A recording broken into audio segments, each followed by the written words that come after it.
Hey, Graham, probably better off stay in the shade anyway, mate. Hey, you in drag challenge this year too? I saw Scotty's thing, the drag challenge is sold out for 21 already. Good. Good luck, mate. Have a great day.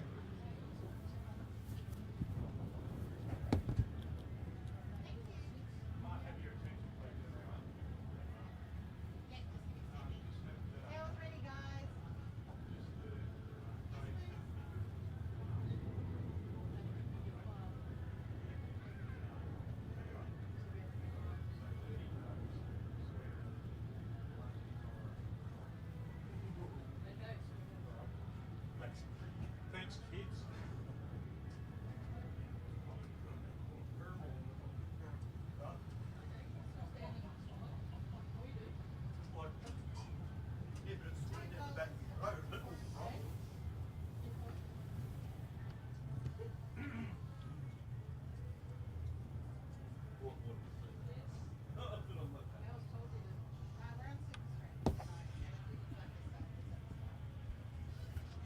Morning once again, everyone. We are about to go racing. As you can see, the staging lanes are starting to fill up. We must thank our major sponsors here, the Mildura Gateway Tavern. Thank you very, very much for your continued sponsorship. Max Cranes and Equipment Hire of Lane 1, Artworks of Lane 2, Fulton and Hogan Plumbing for their associated sponsorship.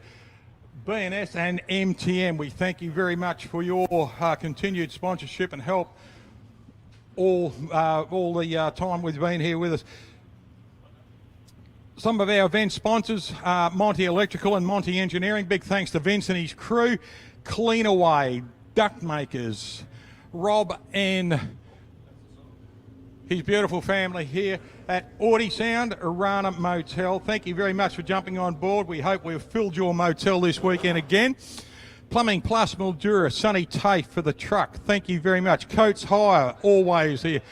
Just Red Gum, Monaghan Trucking and Logistics, 4IO, Monty Electrical, CPM, Mildura Gateway Tavern, the Mildura Iceworks, and Steve Power of MFC Refrigeration. Also, ladies and gentlemen, those up on the hill there like that, you're quite welcome to have a drink there, but you cannot bring any alcohol whatsoever into the pits at all through the day. So if you wish to have a drink, you have it on the hill over there in the spectator mound, or you make your way down to the club room and have a beer there. But no alcohol at all in the pit area or racing area throughout the day. Thank you. There's food available up on the hill over there behind you all, seated at the moment. And there's also a couple of cafeterias, canteens down here in the pits under the blue canopy and just behind it. Our next event, getting right in front of us at the moment, is a Race Your Mates on May the 8th, and the features the Fast Sedan Big Bucks. Always a great meeting, the Big Bucks. All right. If you see people hanging around at the side of the start line, tell them to move straight away, please. So all those in the pits, just remember, please do not congregate around the start line. The less people there, the better. Thank you.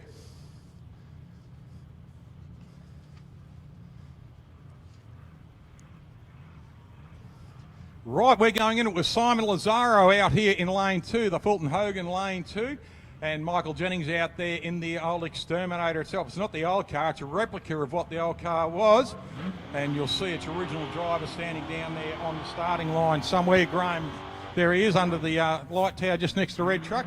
Graham Elliott, Graham's replica car out there of the one that he drove back there, and I think about 1921 or 1922, I think it was. Is that about right, Graham, 1920s?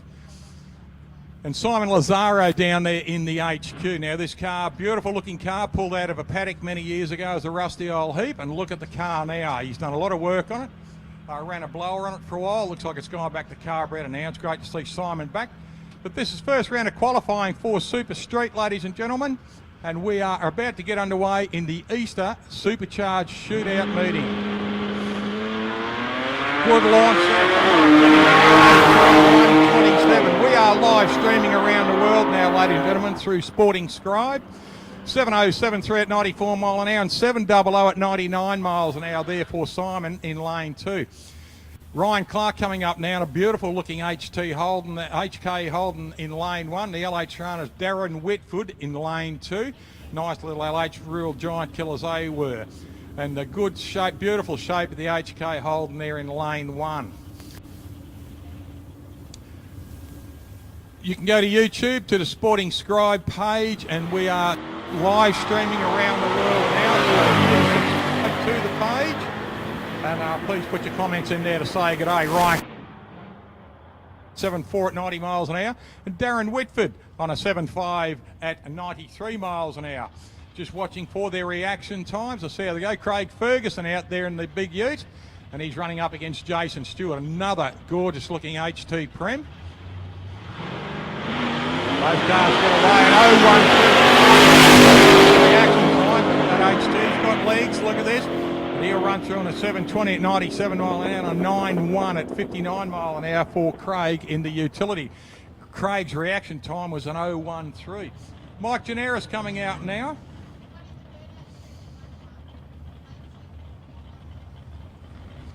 Michael Generis now, this car, ladies and gentlemen, Michael's been driving this car around the world type of thing. He raced through the Summit Racing Australian Championship, Summit Racing Equipment Australian Championship, drove the car to the track, raced it, and then drove it home. So he did that all through the Australian Championship Series, and here he is out here. Now, Aaron Rogers out there in the Capri, Murray Rogers' car. That's Murray out the front there just coaching him. You'll see Murray out here a little bit later in his Supercharged rail in the Supercharged Outlaws. Right, Aaron, this is his first competition meeting. Had a couple of passes last night, so you can imagine the nerves would be amazing at the moment.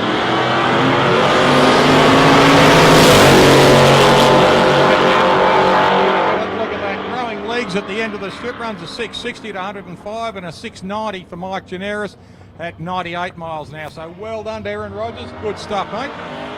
There we go, a couple of stages there. Stevie Peach out here in the red VB in lane 2, and Mike Bridges. I was talking to Michael today. That car's getting better. Michael's getting better as a driver. That car has been around for a long time. It's a 265 cubic inch 6-cylinder, the old Hemi that they ran in the Chargers, ran in the big Valiants, ran in the Centuras. Great engine, the big 6-cylinder. And down here, Stevie Pace running a small block Holden V8. Lovely old shaped Commodore, nice red with the Convo Pros all round. A set of Gliddens over there on Michael Bridges' car.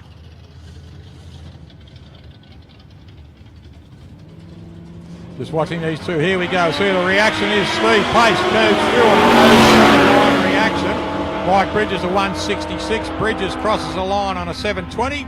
90 mile an hour, very consistent. 680. The 680 for Steve Pace.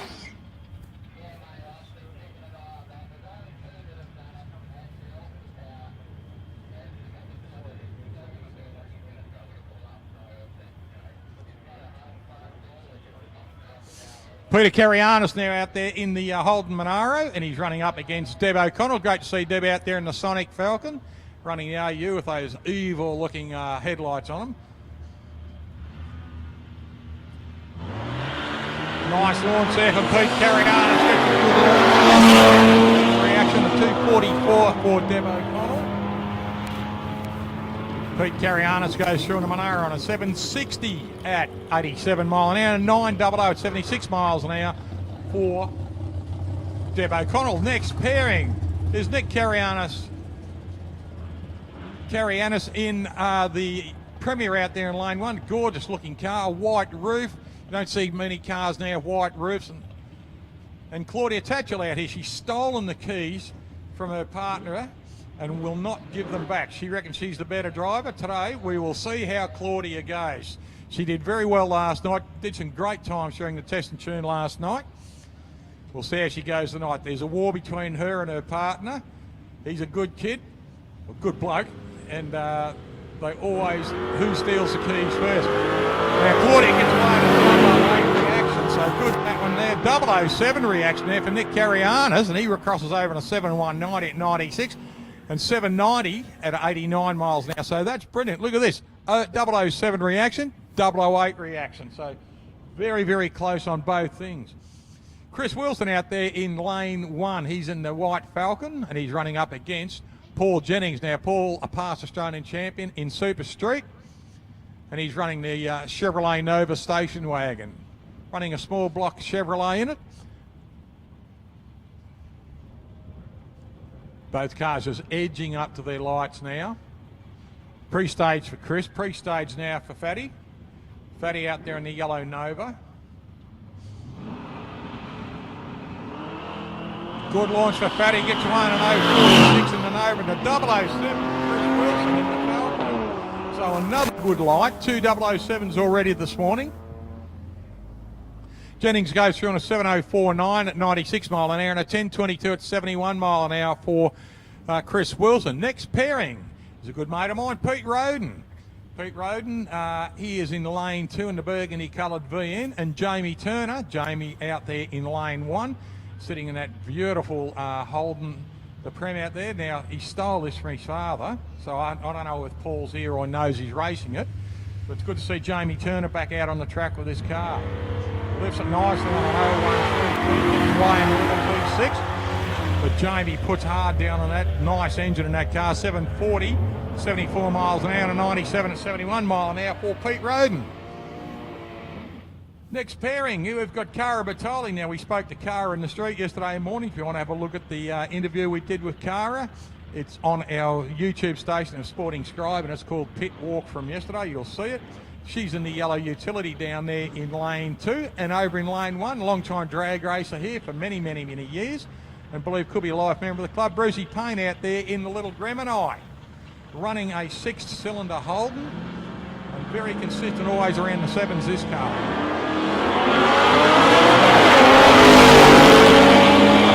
Get away nicely at 8.28 reaction. Cara gets 1 at 1.11. 7.20 at 92 for Bruce, and a 7.0 at 97 for Cara Bertoli. Next pairing, Pete O'Connell out there in the Gamma Special. Ladies and gentlemen, this is a Goggamobile darts, got a supercharged 1600 Volkswagen engine in it, running methanol. It's got an H-pattern gearbox, so you will see Pete change cogs, and you'll see the wheels up. You'll know when he's changing gears because the wheels come up. And he's up against Johnny Calanzas. Johnny out here, long-time racer, one of the first race here in our first.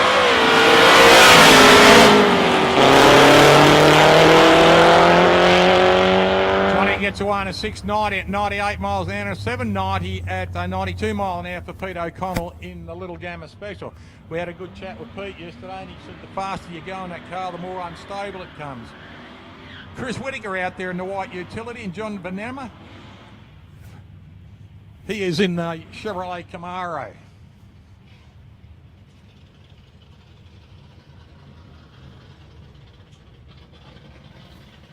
Both cars look good. A lot of smoke coming off the Camaro in its burnout too. Now this is John. This is a stock standard Chevrolet Camaro. And as you can see, it's taking a little bit of time for that smoke to clear so John can actually see where he's going.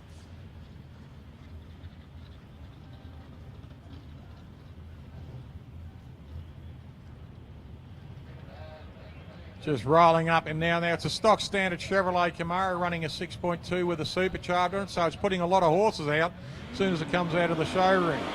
Chris Whittaker gets 1 and 20 reaction in lane 1 in the utility and goes a good run down there. 7.06 at 98 mile an hour and a 7.49 at 95 mile an hour for the Camaro.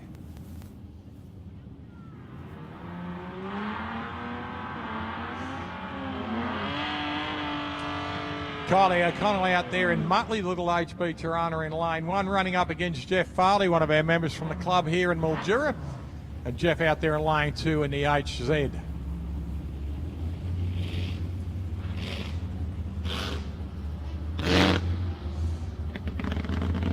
Those cars rolling up. We are in Super Street qualifying for round 1 today.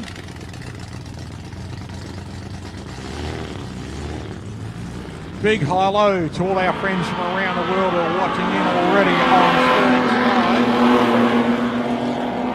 Sports. Kylie gets to one at 187 in the little Tirana and crosses over to 760 at 88 mile an hour. 97 at 68 miles an hour there for Jeff Farley. Neville Haroon, great to see Neville back out on the track. This is the first time Neville and his lovely wife have run here at an Easter meeting.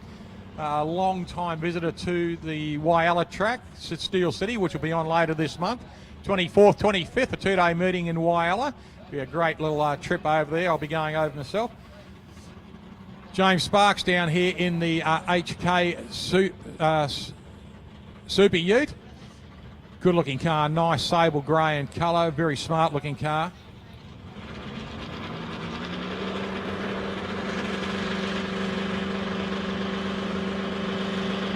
Neville Haroon lifts the wheels up the middle,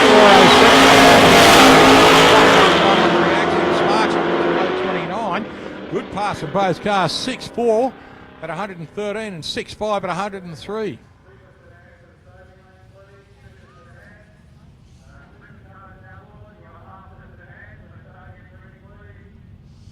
Vince Shepherd coming up next. Vince in the beautiful Monaro in lane 1. He's up against Dutchy Holland, one of the boys from out of the Portland club, the South Coast Raceway. And a terrific little club to go down to. Fantastic grounds and great people down there at South Coast. Always love going to Portland. So Dutchy out of Portland. And Vince Shepherd, I think Vince is out of Loxton in South Australia. Both cars getting themselves ready to run.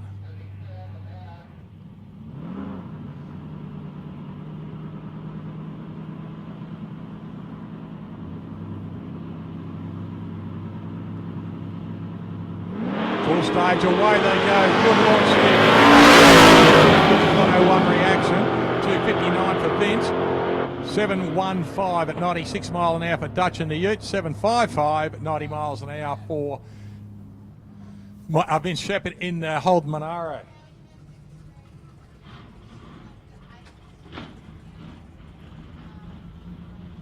Big thanks to all our start line crew too. Last night did a fabulous job. We unfortunately had an oil down late in the evening. And a big thanks to everyone who jumped out on the track too with rags and mops to help clean it up. And at 10 o'clock last night, we had the best track in the world. The clean-up was fantastic. Our starter down there, you'll see him on the headset at the moment talking to the tower. Craig Plummer, his name is, best starter in Australia. He is the track, he's in charge of the track. Everything that happens on the track comes back to Craig. Safety, track conditions, etc., and knowledge of the track and everything, ladies and gentlemen, was just brilliant. And Lukey Davis running out there with the mop at the moment. Luke works his backside off, not only here at Portland and at Heathcote Raceway too. So one of these blokes who just loves being around drag racing, does a fabulous job. Dennis Schwab out there in the beautiful little V8 Holden Commodore in lane 1. And he's up against a hard-charging Robbie Cardham. Now, Rob Cardham has done 4 meetings in 4 weeks.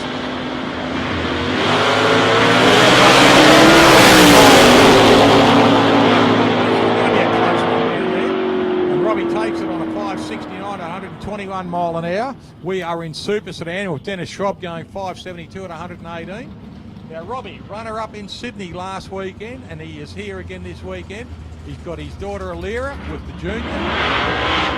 Mark Newman coming up now. Mark out there in the silver grey, HK Holden Premier. Been around for a lot of years, this car. Been racing here for 20 plus years. And he's up against the hard-charging too, Tony Lamana down here in the beautiful little Chevrolet Vega. Speaking of Chevrolet Vegas, Charlie Saraceno, mate, got your message this morning. Hope you're enjoying the live streaming, mate.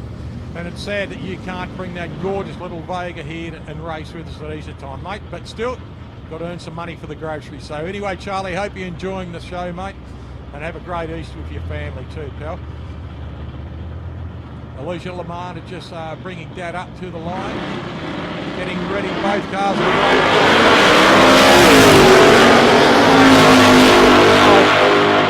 Scoots through there on a 582 at 119 and a 724 at 108 for Mark Newman. Very quick little Chevrolet Vega. Chris Perugia coming up, ladies and gentlemen. That is Chris out there in lane 1, the Max Cronin Equipment Hire lane 1, the Fulton Hogan lane 2, with Robin Phillips out of Wales in Western South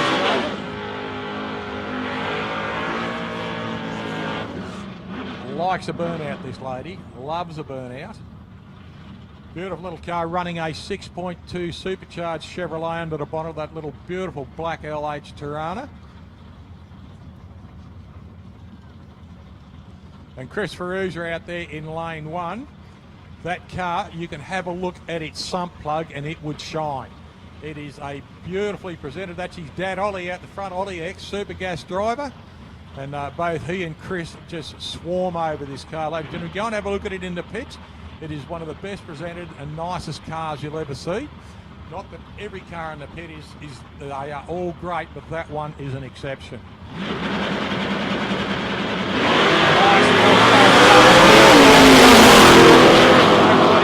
Robin, that shows that at the other end at 566 at 120 mile an hour and 637 at 106 for Robin in the black machine lane 2. Here he comes, Jojo Zepp. Joe Caboni out there in the PGR engine style. And Charlie Pitt in the Die Hard Monaro. Let's see if Charlie can get this big heavy beast wheels up again. Done some magnificent burnouts in this car and some wheel stand too. But Jojo Caboni out there ran very well in the Australian Championship this year. Got here for the Twilight Nationals in the Australian Grand Final here 3 weeks ago on the top 300 points. Unfortunately didn't get it, but still a champion in my eyes.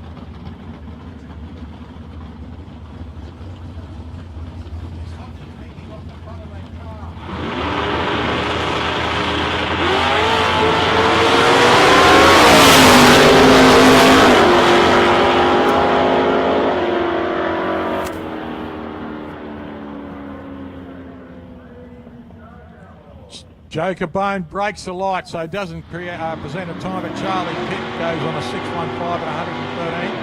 And Tony Tedesco coming up next up against the Chevrolet Camaro in lane 1. Now Tony's in the little Camaro in lane 2, the little Why Not. Short wheelbase, big engine, good driver. And the 84 Camaro, a magic looking machine. To all you Ford fans out there, is no such thing as a bad Camaro, all right? Just remember that. Jason Young out there in the 84 Camaro, good-looking car, never been, like I said, never been a bad-looking Camaro. And Tony Tedesco in the little Camaro. Not a popular car around the street, but a great drag race at the cause for short wheelbase. Jason on a 124, 560. 122 for Tedesco on the blue Camaro, 626 at 113 for Jason in the blue Camaro. Speaking of good-looking Camaro, Sean McClellan coming out now. This is a real Chevrolet versus Ford. We've got the beautiful Renee Cockrell coming out in the Mustang now. She's in lane 2. Sean McClellan, lane 1 in the Camaro.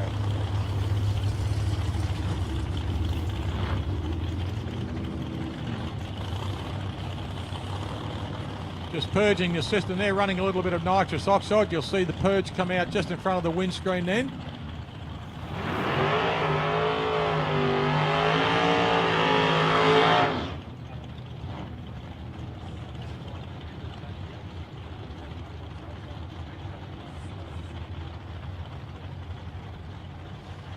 Just a quick word for everyone in the pits, please, as you're coming past the motorcycles who are pitted next to the burnout pad, please slow it down a little bit, please. Slow it down on your return road, please.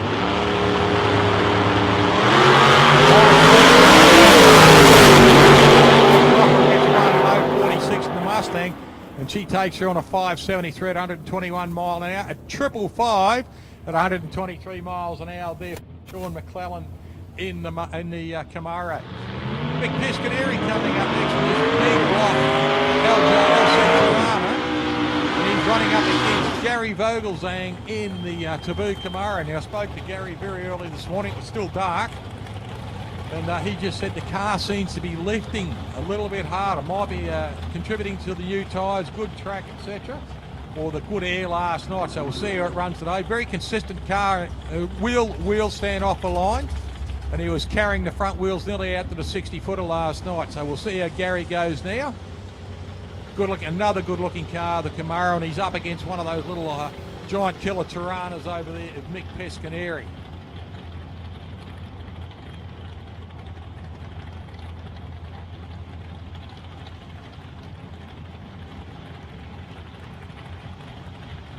Both cars rolling up in the pre-stage, full stage for Mick, full stage. Here we go, there goes the tree.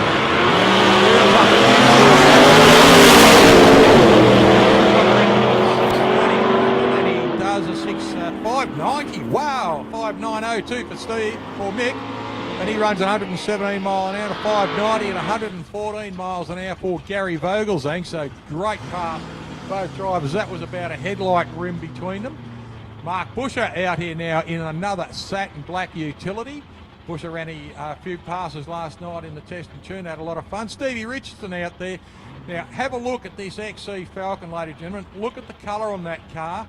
I reckon that's one of the best colours for that shape car I've seen. It is just a perfect colour to the shape of that car. Looks gorgeous and goes like buggery too. So Stevie Richardson out there in lane 1. Mark Busher. And Bushy out there in the black utility. This will be a good run. 008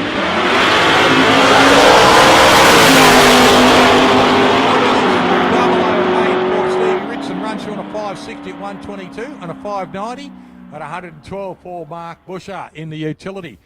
These cars are doing heads-up start at the moment because it's qualifying. Later in the day, when we go into eliminations, they will be doing their dials-in for Dial Your Own Handicap Racing. That's when it starts, because remember, we've got a nice hot day now. The track's baking up beautifully. We've got a lot of rubber on the track from last night, plus what's going down today. When we get into the heavy air, when the sun drops, got a little bit heavy last night, but once the cool air comes in, you watch them change their dial-ins through the night, because the cars, cool air, fast air, gets them quicker. Stevie Hunt out here at the moment, ladies and gentlemen, this beautiful panel van.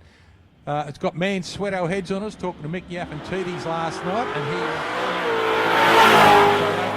so very rare and great car. That's such a quickie for a panel van too. 640 at 106 for Steve Hunt.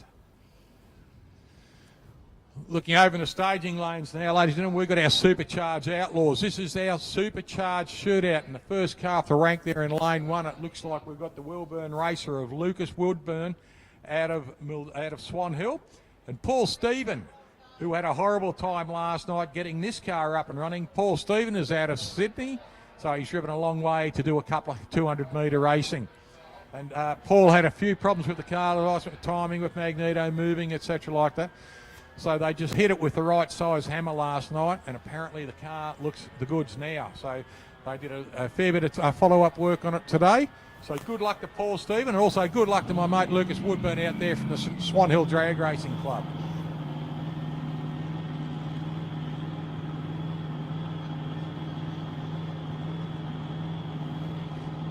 Big hello to all our friends all around the world watching us on Sporting Scribe. Hi, Annie Jorgensen in Denmark, one of our greatest supporters, and always sends us lovely comments and lovely messages. Adele McDonald in Ireland. Paul Aitchison in Denmark also. It is great, these people, and the Kennedy family, the Costick family, the Matchams, the Canatis, Stevie Easton, Camp Stanley, and all the people all out of America, ladies and gentlemen. They will be watching us.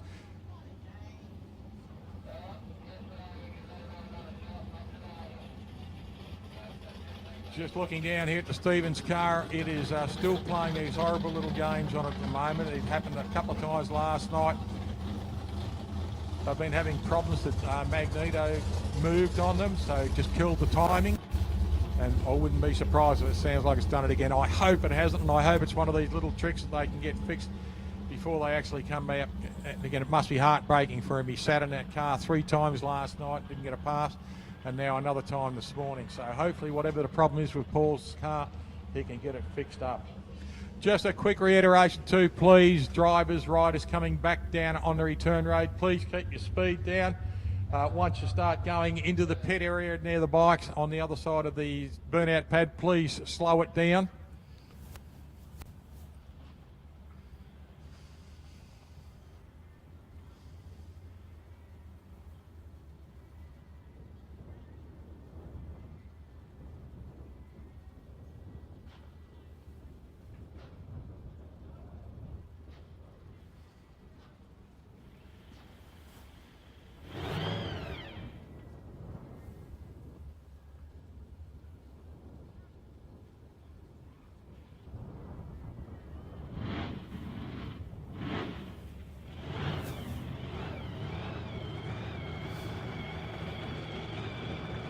Right, Lucas Woodburn rolling in up against Bob Sherry. Now, Bob and the little gangster, it's a Chevrolet Monza up against the Dodge Avenger of Lucas Woodburn and Bobby Williams out of Swan Hill.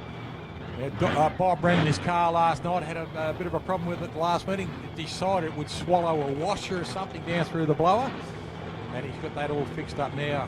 Had the car now for a couple of years, ran Super Sedan and Top Sporty with it. Decided to put a supercharger on it.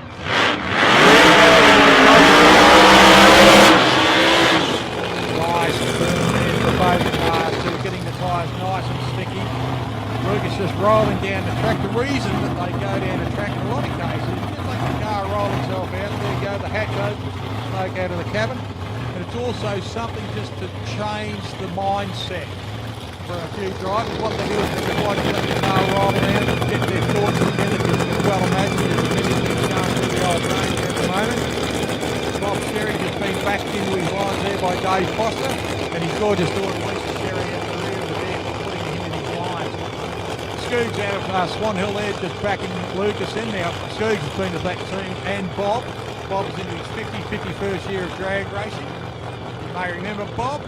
We certainly do. He ran the little blown Scorpion here for many, many years. That's him in front of the car now, just walking over to it. He's been around drag racing for a lot of years. Car that he and Lucas built, and the car is proudly sponsored by Alan Ward Painting, and the paint job on that car was done by my son Tom. So great testament to the car. Beautiful looking machine too, the Dodge Intruder, running a 511 cubic inch engine, and the blower is an ex-fuel blower off that car, ex-top fuel car. So it's got a few parts on it, and last night Lucas did his 460, fastest pass for the car ever, at 140 mile an hour, but his last meeting he did his first 150 plus mile an hour pass. Here we go, Bob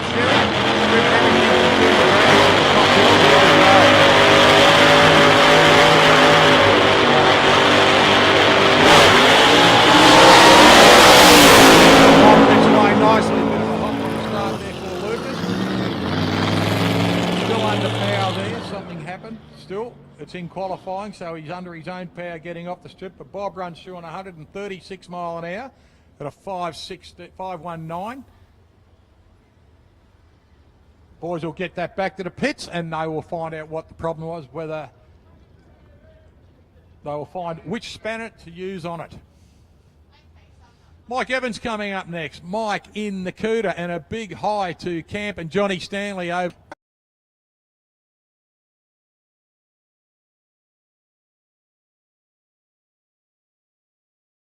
This car is fantastic. Greg has driven the car beautifully over the last couple of meetings. Very, very consistent. And there was a funny comment made about down the bottom of the track, so just got to wait for that car to be cleared off. They're coming out now, the top end staff.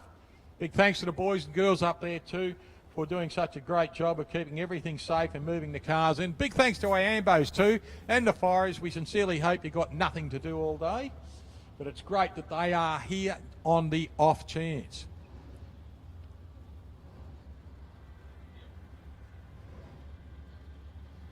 Nice to see the crowd building up too over there on the hill. I hope you're enjoying yourself. Don't remember hats, sunscreen, water, drinks, food. Keep it up to you all day. Dehydration's a horrible thing. And kids, look after mum and dad. If they get a little bit unruly, make them sit down.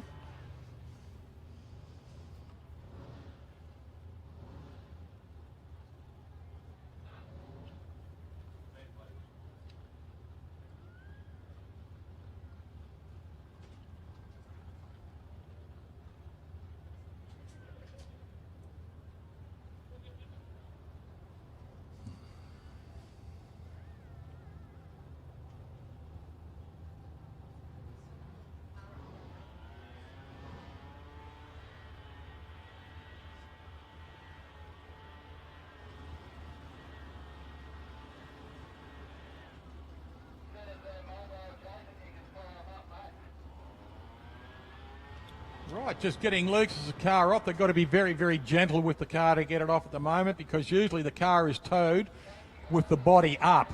Now the ladder is not there to hold the body up. It's in the tow vehicle, their tow vehicle. But the good news off the top end staff have been very careful not to damage the body on the car, and they're doing a slow flat tow for them. So good news, right? Just watching down on the staff and the Start line here, everyone seems to be getting back into it. Craig Plummer just doing a little bit of maintenance while the car's being moved. And you'll see he will start calling the cars up in just a second.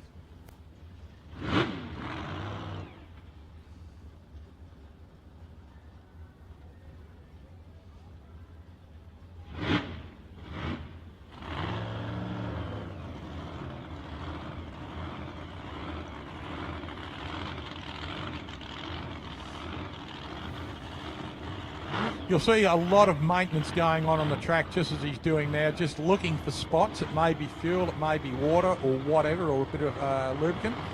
They've got to be very careful because these cars running slick tyres, high horsepower cars, safety naturally is paramount. Greg Angus running a 3 and we are looking for 5.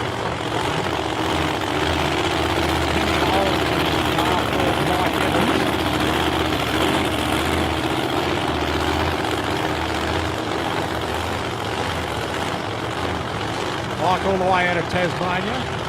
He's done a fair few. He's got a new blower in the car. It's running a Lenko gearbox with a Bruno drive in it, and he is now running a magless car. So it's running through the electronics. And his friend in Hobart can be sitting in his office in Hobart and tuning the car from there. So that's the brilliance of technology today. And Mike's been around drag racing a lot of years. We've got a mutual friend, a couple of mutual friends in America, and Cam Stanley and Johnny Stanley, one of the legends of American drag racing, an all-round good guy too. So Mike out there in Mildura, his lovely wife just bringing him up, and Greg Angus. His mates have nicknamed him Hollywood because we did an interview with him yesterday.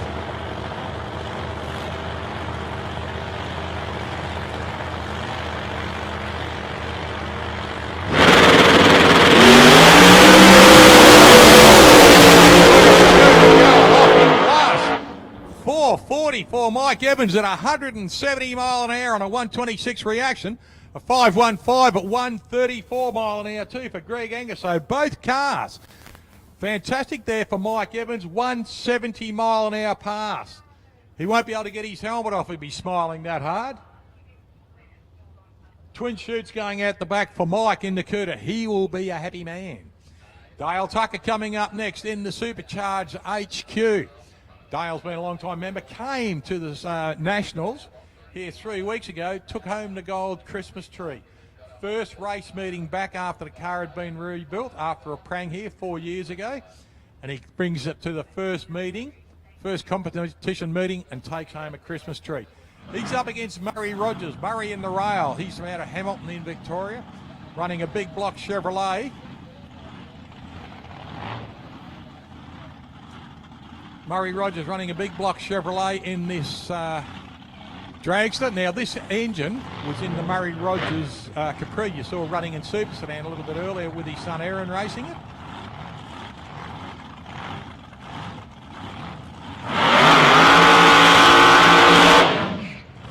Gorgeous looking car. His daughter's done the graphics on the car. That's her drive graphics. That's her business. The dragon on the car. And here we go, look at this. The beautiful black HQ with the beautiful flames hanging out the side there of Dale Tucker. Running, I think it's around a 427 cubic inch Chevrolet engine with a 871 on top of it.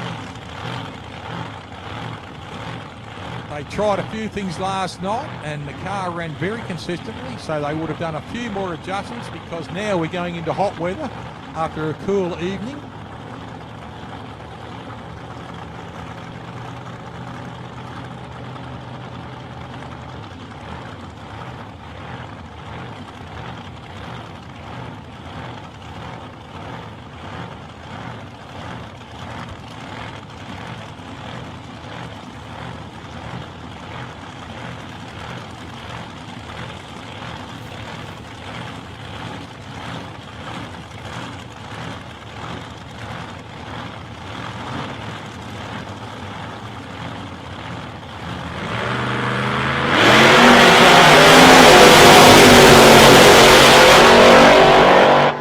Dale Tucker goes through. Dale goes through on a 5:35. Murray on a late start there, goes through, kicks it down the line there, puts it across the line. Unfortunately, doesn't register anything for himself, but did a couple of nice passes last night, so he will know what goes on. So he's just rolled in, and what it does, it cracks the light, breaks the light, so it's almost a DQ, a non-event run for them.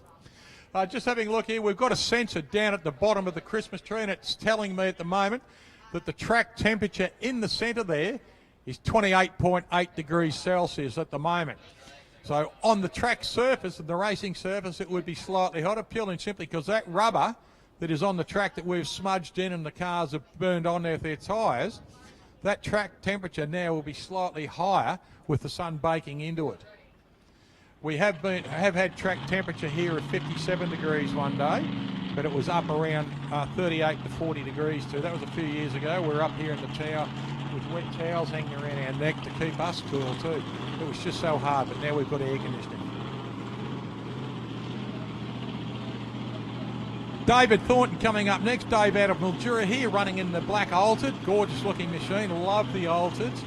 Big engine, little wheels, small body, giant wing. Now, he has done a lot of stuff, a lot of tire shake in this car over the last couple of weeks, so he's been creeping up on it. He's up against Leo Parasotto. Now, Leo is a 35 Chevrolet out of the Griffin Wheaton area. This car last night blew a reverse gear, so you will see the reverse gear in this car will be his crew. So what he's going to do is he gets the car in, you'll see Leo do a burnout. See how long he can get it, because last night he did a short burnout. See how he goes this time. It's only another short burnout, because what they're going to do is now push the car back because it's got no reverse gear in it. It's the biggest junior dragster you've ever seen. They don't have reverse gear in them either. So what will happen now is Leo will go back, see what his tyres are, and see what the car is. This thing has got huge horsepower in it, ladies and gentlemen. It did a short burnout last night. It rose up on the tyres. And this altered David Thornton over there, Dave Thornton's car from Poppy Dave Racing. It's got high horsepower too. Now, Rod Sparrow out the front, Terry Sparrow with him, crewing with Dave. They've been together as a team for a lot of years. They crewed on a top fuel team for many years. The Sparrow boys also have an Alton that they race occasionally. Leo Parasotto out of Griffith and Leeton area, up against Dave Thornton out of South Mildura.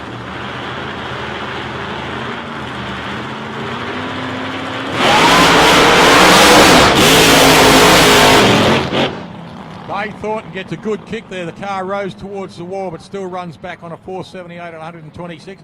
And Leo won't be happy with that at the moment. 8-1 on a 53. But we are in qualifying, so the boys will get a chance to go back to the pits and smack the spanners onto them and keep doing the adjustments.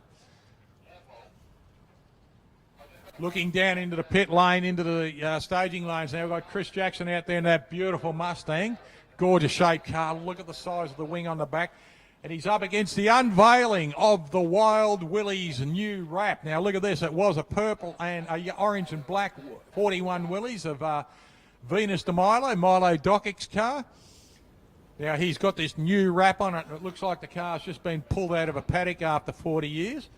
But I can assure you, ladies and gentlemen, it looks fantastic. And it'll be shining in the sun, or trying to shine in the sunlight. Matt Cherney. Great job, mate. Fantastic job on the wrap. Now, Milo last night did a one and only pass last night. Had a bit of bad luck. Ripped the blower belt off. Not only did it rip the blower belt off, it tore 2 lines off the oil filter. So we got a full spray right down the track from about half track right up into the return road. So that took us about an hour to get that all cleaned up and fixed. And now it's great to see Milo get the car back into the pits. Young Venus himself. And it's great to see this thing rolling back out onto the track now. So Chris Jackson out there in the Mustang. He will go into lane 1. And Venus will come out into lane 2.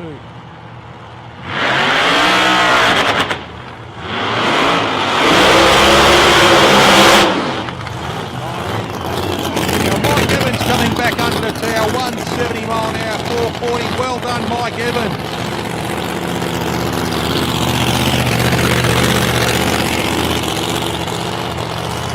listen to that big Hemi just rolling back. As I said, ladies and gentlemen, anytime you want to go onto the pits and go and have a look at these cars, by all means, catch up with one of the crew, the driver, the owner, and see if you can have a closer look at them. And it's well worth going to have a look at the Wild Willie. That new wrap just looks sensational.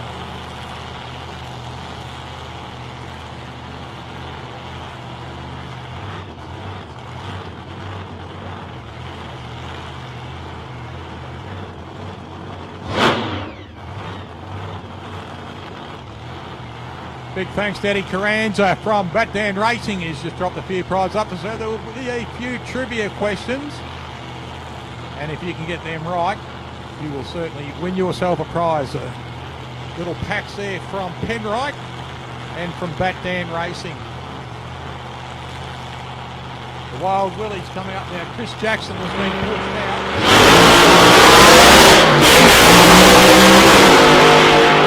Not backing out of it. Look at that, all blown and something off it. A little bit of smoke coming out of the back end there. But look at that, at 467 and 155 miles an hour.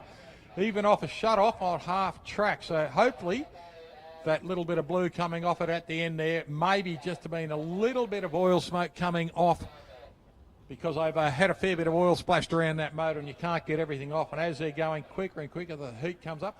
I can actually look down the track there, and there where the boxes are, the last two boxes on the finish line, you can still see where he had it into it, because it's still showing 2 lines of licorice down there. So tyre still spinning as it crossed the line. Big thanks to our track crews for jumping on the track every time a blown car goes past, because they are under a fair bit of pressure, these machines. And they can spew a little bit of stuff out of them because there's a fair bit of pressure. We hope that Chris Jackson's car, whatever the problem is, he can get it solved and get it back out here. Bit of bad luck there for Chris, but we know that they'll be working frantically on the car. Next pairing, ladies and gentlemen, is the wild man, the man of excitement, Mr. Excitement himself, Sean Kennedy. Keno in the black F&C racing car, the FC. This car, you may remember a few years back, ladies and gentlemen, raced here as a red and white station wagon. There's been a few modifications done to the car after a little bit of an upset over at Wales a few seasons ago. And Keno, the wild man himself, is back, and he's running up against Mildura's own Vince Mottleone.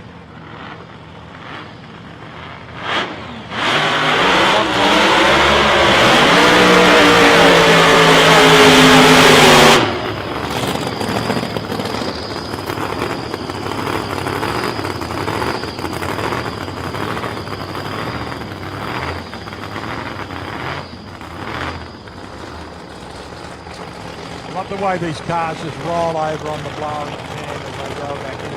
Keno's been racing this car for a long time. The car was actually built by a top fuel driver who's running an American leader team over there. Ricky Trent, a great guy. Built this car many moons ago. Keno's had the car now for about 15 years. Run it at Iowa, run it here, run it at Swan Hill, run it at Portland. And I'll tell you what, ladies and gentlemen, he's a man of excitement. Doesn't know how to take that foot off the pedal, and knows how to steer it too. Vince Mottleone over there in the HD, gorgeous looking car. This was actually Vince's street car for many years. Drove around the streets here in Mildura, and decided after it grew an extra couple of cylinders on the original six cylinder in it, he'd start putting it on the drag strip. And it's great to see him, very enthusiastic. Got a good team of people, great family support around him, and that's what you require. And to see these two family-orientated people out here on the track now with the kids. Here we go, Kennedy in the black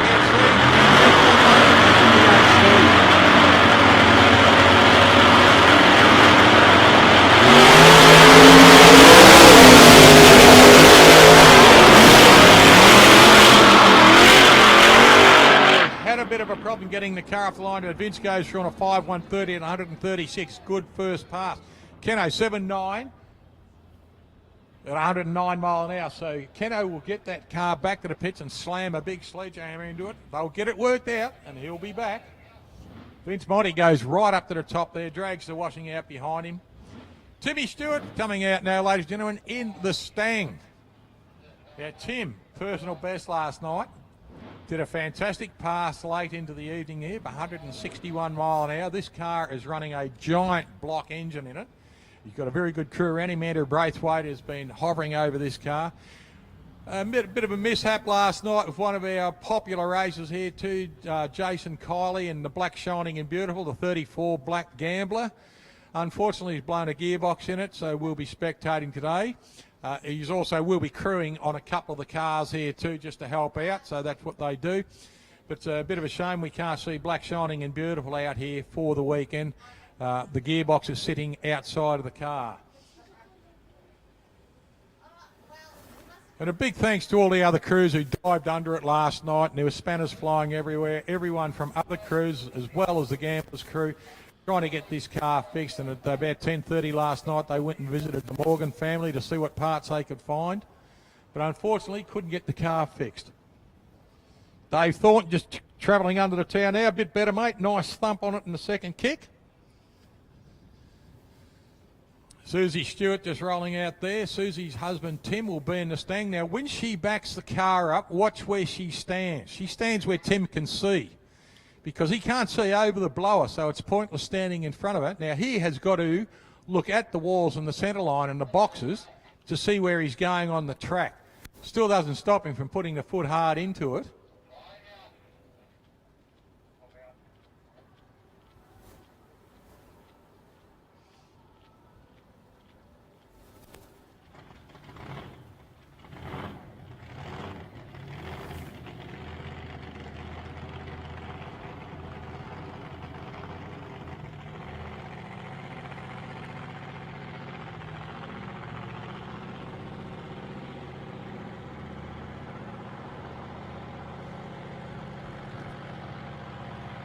Constant maintenance on the track here for the Supercharged Outlaws, ladies and gentlemen.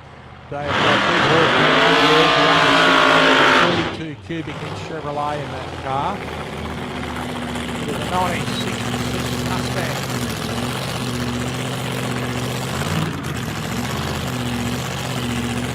Big blower hanging out the top of this car, as you can see, where Susie will travel back so Tim can see. Usually you'll see the backup done in front of the car, but looking over that big Supercharged there, the vision that Tim has got is pretty much out the side windows of the car or around the blower. So he has got a lot of concentration there while everything's going. And just think with this, ladies and gentlemen, while he's going down the track there at 160 mile an hour last night, mind you, he's got so much to think about, and while he's thinking about it, he's covering anything, you know, so much ground. So that's something to think about at the moment.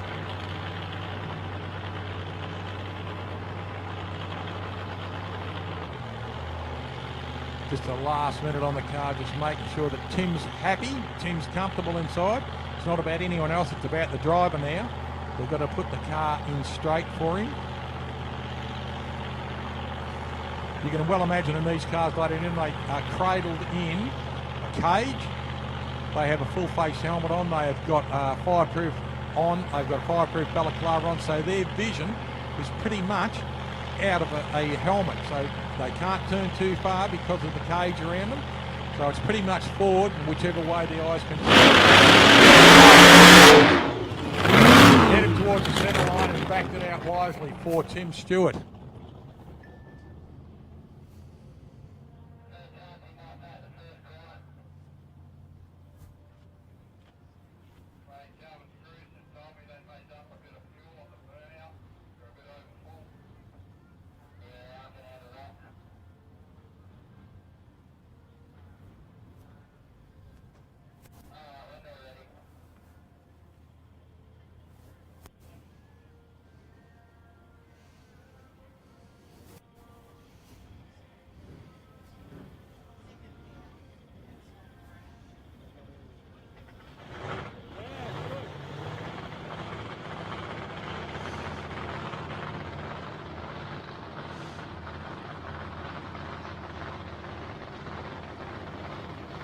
Tim's rolled right up into top recovery there.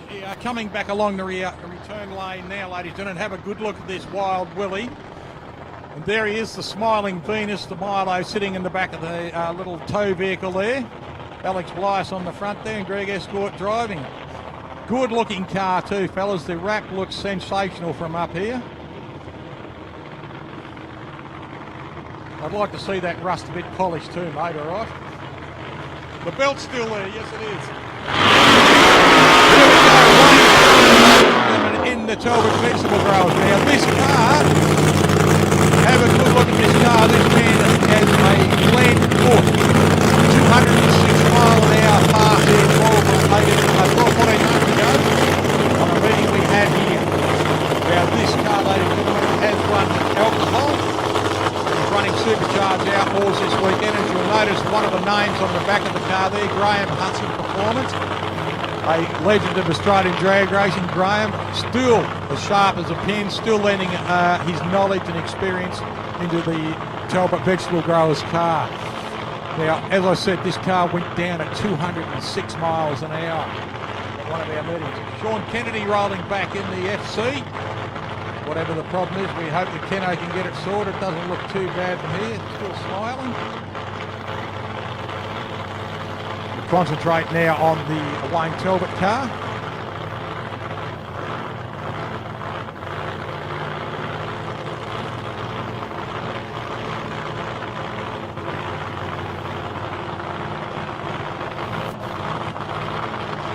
Jaden Talbot out the front there. Jaden puts the tune into this car, and quite a very, very good little mechanic and very experienced. And as per usual with these cars, ladies, and every time you put a spanner on them, you learn.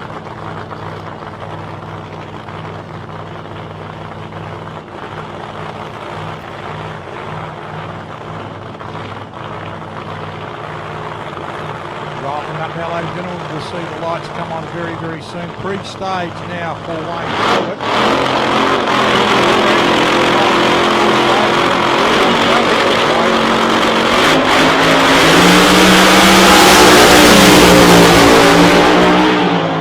412, ladies and gentlemen, 194 mile an hour, and as he said last night, that bottom end comes up pretty quick at that speed. So 194 mile an hour on a 4.126.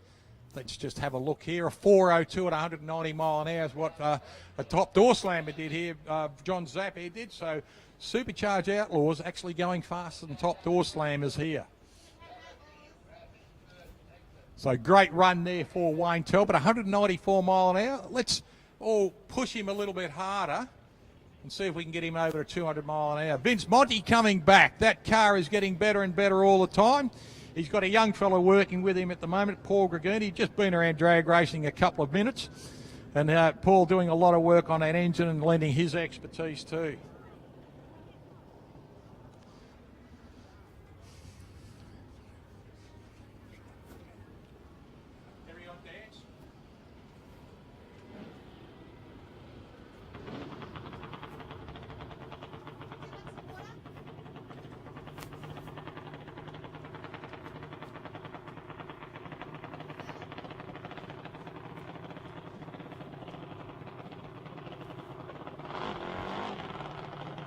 Holly Camilleri coming up next with Nathaniel Cookle. Nathaniel will come into lane 2, the Fulton Hogan lane, and Holly Camilleri, she will go out into the Max Crane Equipment Hire lane 1. Great to see the juniors here. Must mention too, ladies and gentlemen, a young lady who will be coming out a little bit later, Aubrey Maggs, in her first race meeting. Got to get right behind these kids. They do a fantastic job, and this is Aubrey's first race meeting.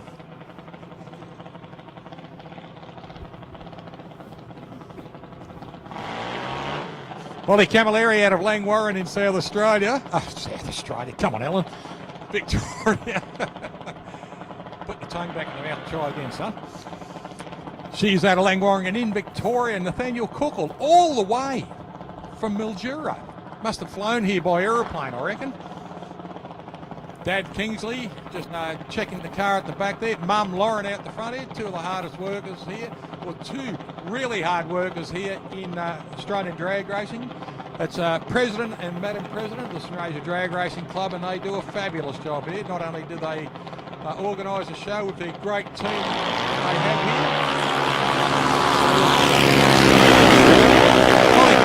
Unfortunately, a little bit too quick on the lights. Dad Robbie down there. You'll see Dad run into Pontiac a little bit later. Nathaniel goes through on an 8.8 at 72. And a 790 at 81 miles an hour, around 130 k's for a little single cylinder engine car with the kids in them. And you have a look at these juniors. They're 100 inches between front wheels to back wheels, so the wheelbase 100 inches, and they are a third scale dragster. Your top fuel car, which has probably got about 10,000, 11,000 more horsepower in it than a junior. They are 300 inches long and run on top fuel, alcohol fuel, nitro, anything you want to pour in it, castor oil, lemonade, they'll run on it. So top fuel cars, 11,000 horsepower, 300 inches long. Junior dragster, single cylinder, 100 inches long. Cooper Plummer coming up next with a Lyricatum. Now Cooper out there in lane 1, the Flaming Aussie. And a Lyricatum down here in a little yellow machine in lane 2, the Fulton Hogan lane.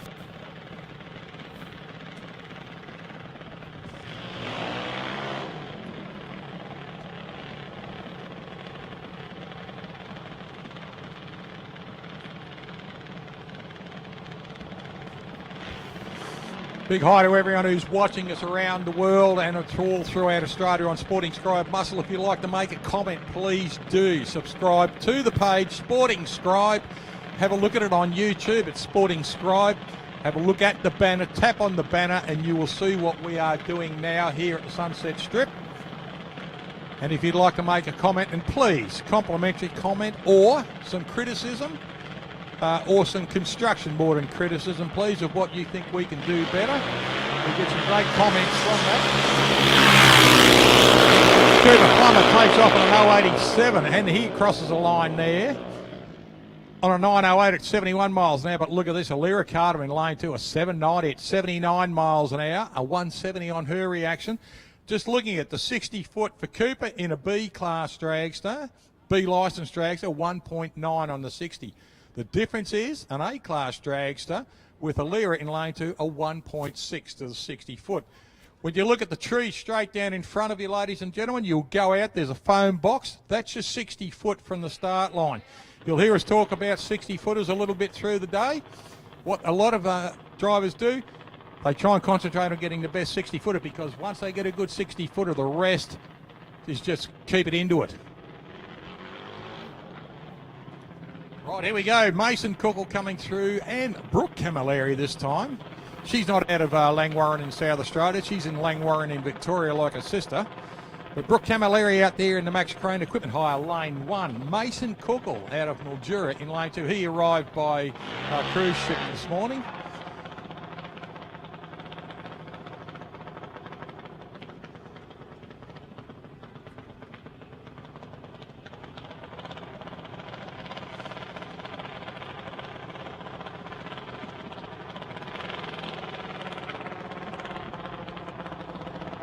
Both cars just rolling up. You'll see Robbie Camilleri standing out behind his gorgeous daughter Brookie there. Beautiful little wrap on that car. Fantastic, the pink, and it looks like spider webbing all over. It looks great.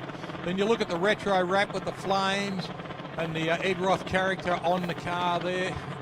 It's just fantastic. You've got to have a close look at these cars. Go through the pits, meet the kids. They are just so enthusiastic and they stick together like glue, which I love. Mason, a red line, unfortunately. Now Brookie goes through there on a 7.9, 60 at 82 miles an hour. 82 miles an hour for a junior.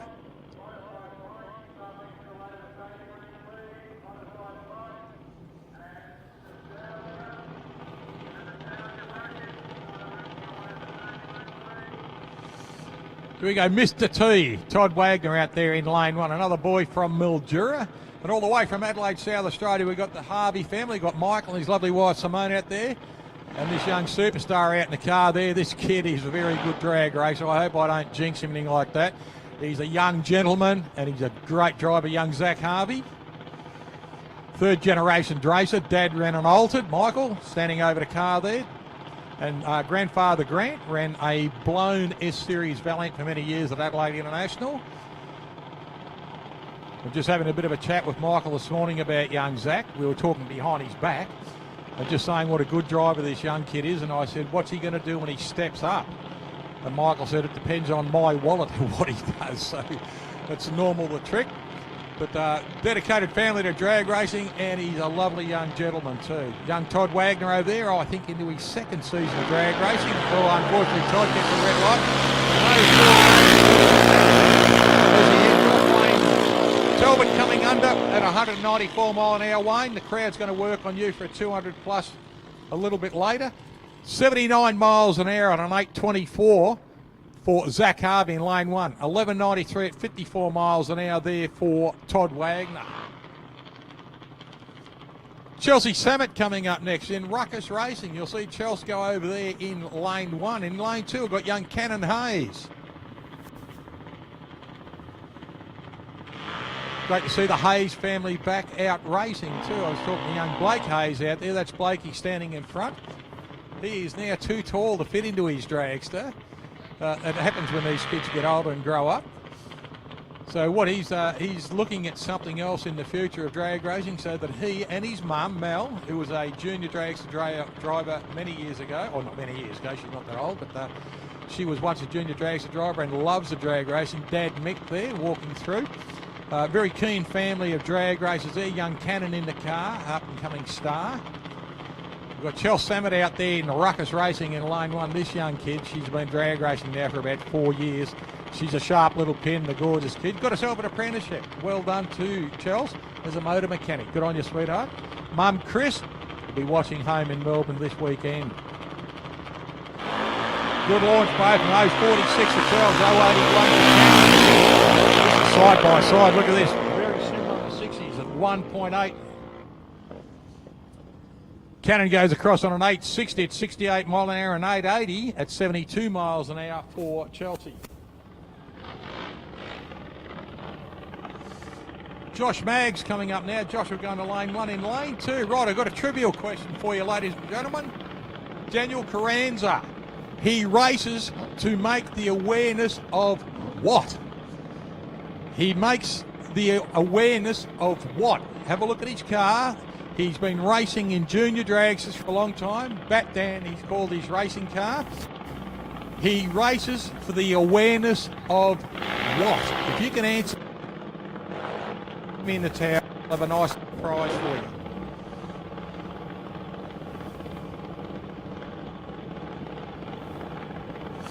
The Speedflow car there of Josh Maggs. Just talked to his dad Jason last night. Little Aubrey, you'll see her come in very soon in her first competition meeting. Jason out there ran an alcohol rail for a long, long time, and now it's concentrating on the kids. Very cool, calm and collected with the kids. Keeps them calm, makes them feel good in the car, gives them a lot of confidence. That's what it's all about. Daniel Carranza out here, been racing for a long time. This young kid is a bit of a superstar in my eyes for what he races to make the awareness of what is the question. Josh Maggs, red light. Daniel for Josh Maggs.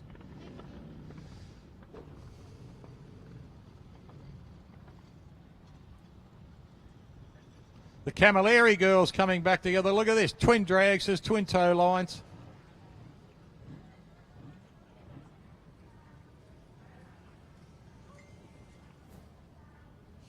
Here she comes, ladies and gentlemen, and now give her a round of applause, if you would. Give her all the confidence we can. It's young Aubrey Maggs coming out now. This is her first competition meeting. Last night, she went half track, lost a little bit, came back. We put her in the staging lanes again. Her dad got there, spoke to her for a couple of seconds, so she thought she'd come out and run a 12.02 with a 002 light. How good's that? So this young girl, she's a gorgeous young kid. We had a chat with her this morning. She's really good. She's so excited. And what we've got to do, ladies and gentlemen, we've got to build these kids up because they are the absolute future of drag racing. Let's give her a round of applause as she rolls in, ladies and gentlemen. Young Aubrey Maggs.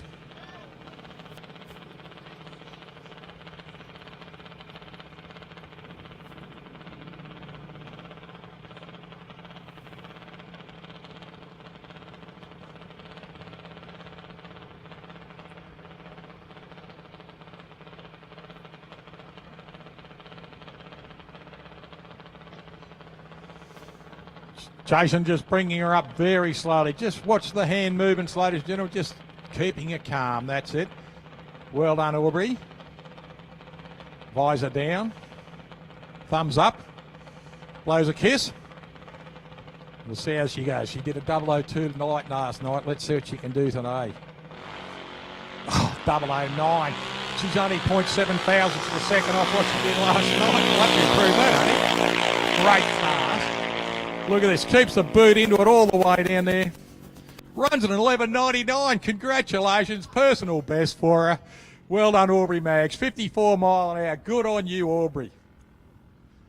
Cookle family dancers coming back now. The kids, look at this, eh? Give us a wave, kids. Give us a wave, kids, and mum, and grandpa.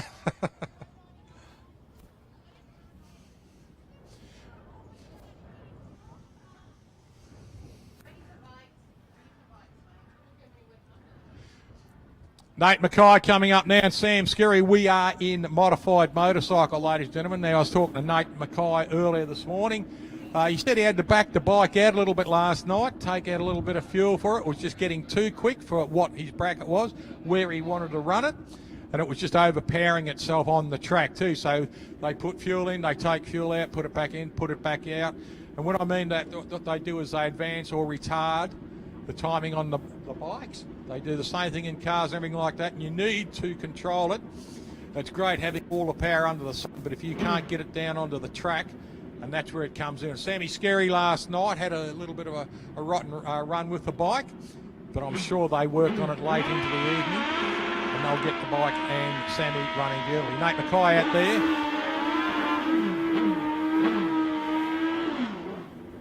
Both running Suzukis. And as you can see on the Sam Skerry bike in lane 2, look at the form of that bike. Look at the attitude of it. It is right down there. They've moved the centre of gravity right forward with that bike.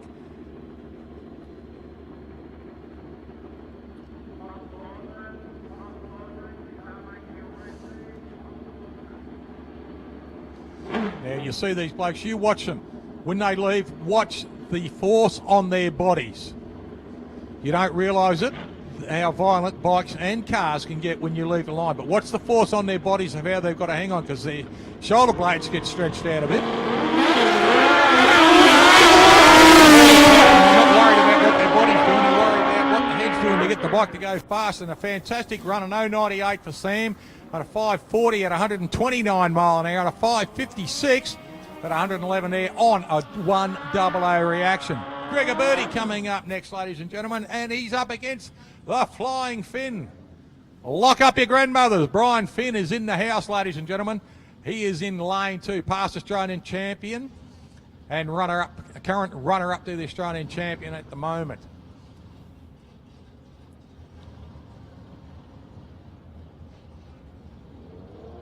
A real character. Two good mates here, pitting together, racing together. Gregor Birdie on the Suzuki in lane 1, Finney on the Honda in lane 2. 0.64 for 0.96 for Greg. This is going to be close. 7.174 at 95 miles an hour, and Brian Finn's 6.8 at 108 miles an hour. Anthony Wilson coming out now. Marius Detroit, he is out on the motocross bike. Now Marius raced his bike at our previous meeting and had a lot of fun. Put a couple of Harleys to shame, or at least one Harley to shame. And the other Harley riders, mate, they didn't let down either. They didn't back off. It was a lot of good fun. So Mario out there, Marius, the motocross bike, and Tony Wilson out there. Tony running down on a 6.90 at 112 and a 6.85 at 86 miles an hour for Marius. Now, these bikes will be running in their Died Your Own format later in the day.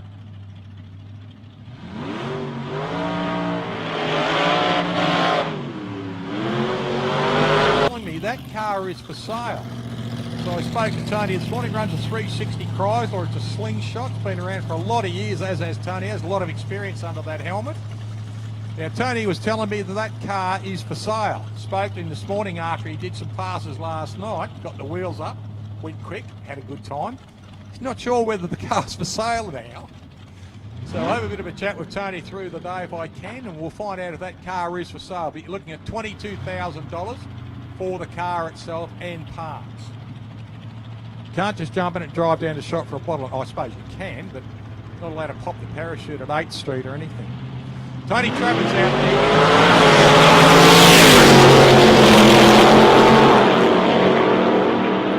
Dixie gets away on a 6.25 at the other end at 110 mile an hour, and a 6.9 at 103 for Tony in the rail. We are in nostalgia class. Here he is, the Poon Kerry projectile himself, Billy Crozier, in the country style dragster. And he will be running up against the wild man, Santa Claus from Swan Hill in the Desperado, Stu Mitchell.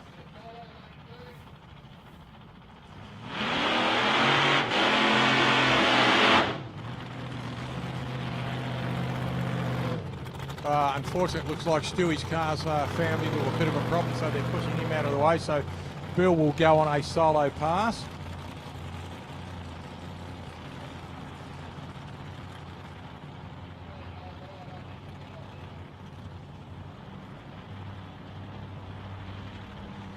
Bill ran a country style dragster here, had the dragster for a long time. The car actually first passed out at 5th Street in Merbein, so this track's been here for 22 years now, and 25 years actually, and Bill ran the dragster at 5th Street in Merbein, so we're up to 30 years for the dragster. He's just replaced it a couple of years ago with this little small block Chevrolet engine in the old car. And then comes through on a 6165 at 111 miles an hour. Matty Cockrell coming up next. He's out there on a Falcon 2. This is how the car was produced in America and imported into Australia. It is not a cut down XT. That's the way they were produced in America. And he's brought that out to Australia. And one of the characters of drag racing has been around nearly as long as his car has. That is a 1922 Tall T. It's a T model Ford, a Tall T they're called. Look at the size of the roof on it. That's not a modification, that's how they were built. So that car has been around, had a few modifications since. I don't think T model Fords came out with that style differential on a V8 engine. But Noel's been racing this car. You can go back 40 years and see this car in hot rod magazines with Noel behind the wheel.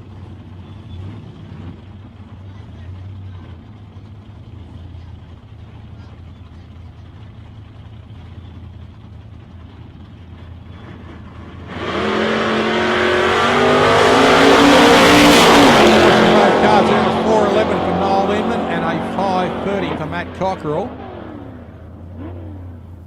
Inman goes across the line there in the Tall T at a 7.04, 1 at 96 miles an hour, 6.23. Pairing, ladies and gentlemen, we've got Pete O'Connell in the Goblin in the front engine dragster, running a 427 cubic inch Ford engine. And Danny Wilson. Danny's got the drive. He's stolen the keys from the kids. Nice to see Danny back out in his hot rod. So good to see Danny. He does a lot of work out here. He and his boys have been track managers for a long time, helping out and doing a lot of work out here in the off hours. And great supports for the Sunraysia Drag Racing Club. Now Danny Wilson out there. This runs a 400 cubic inch Chevrolet engine. It is a 1935 Ford pickup.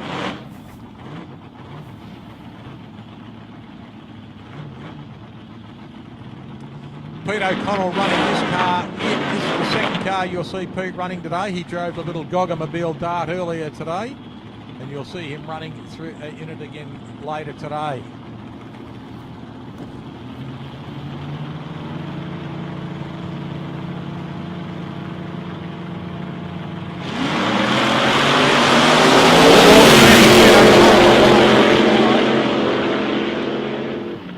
Danny Wilson goes through there on a 5.95 at 113, 6.23 at 108 miles an hour there for Pete in the rail. Coming out in the little bucket, and he's running up against Peter Cook. Great to see Cookie back out here in the little Angular. Fantastic little car, running a 383 cubic inch Chevrolet. Little supercharged engine out there in the Rich Farquhar machine. Now Richard, it's taken him yesterday, he's on the off. They have another car in the pipeline at the moment. I said, you're not getting rid of it? He goes, no. He said, that goes in the grave with him. So it's a beautiful little bucket. Look at that nice little supercharger on top. A couple of overhead sprinkler systems above the supercharger.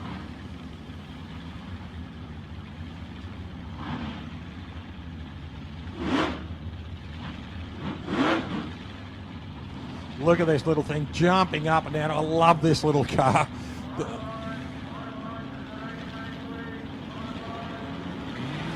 The Angular and the Prefect, very, very popular.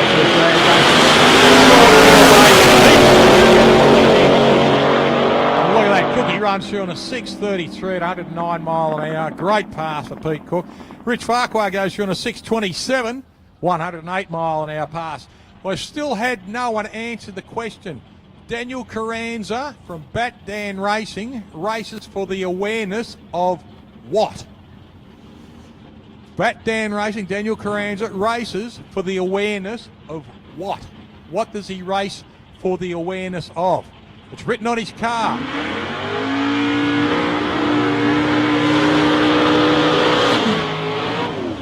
Here we go, a couple of hard charges here. Adele Broy out of Leeton in New South Wales. And a current Australian Super Gas champion himself running in top sporties this weekend. We've got the one and only Colin Griffin. Great guy, great car, the fastest Toyota Celica in the world. Running a 460 cubic inch Ford engine.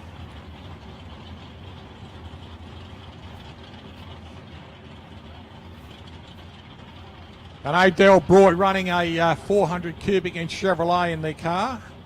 I think it is still a 400 Chev. We'll find out, because this is a gorgeous looking Statesman. If they built Statesmen to look like that when they had the WBs out, they would have sold 10 million of them. Look at the stance on this car, nice and low, big fat wheels.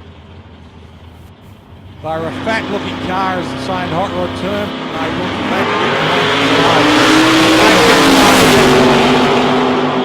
Goes hard down the strip there, runs a 5.30 at 126 and a 5.55 at 124 mile an hour. Ford. Running a 5.02 Chevrolet now in the Delbroy car.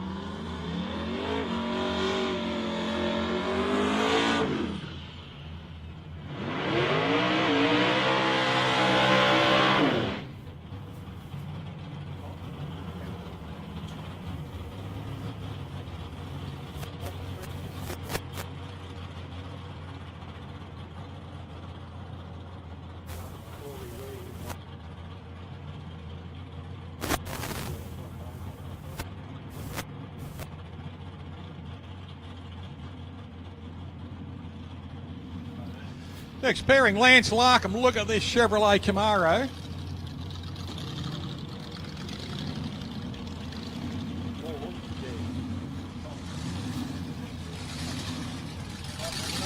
This is not right, no.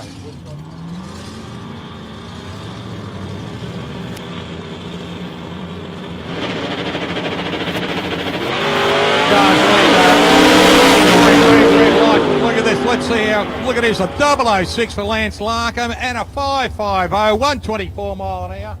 I think that'll go close on a PB for Lance Larkham. Corey Reid goes through on a 5.5 at 128 miles an hour.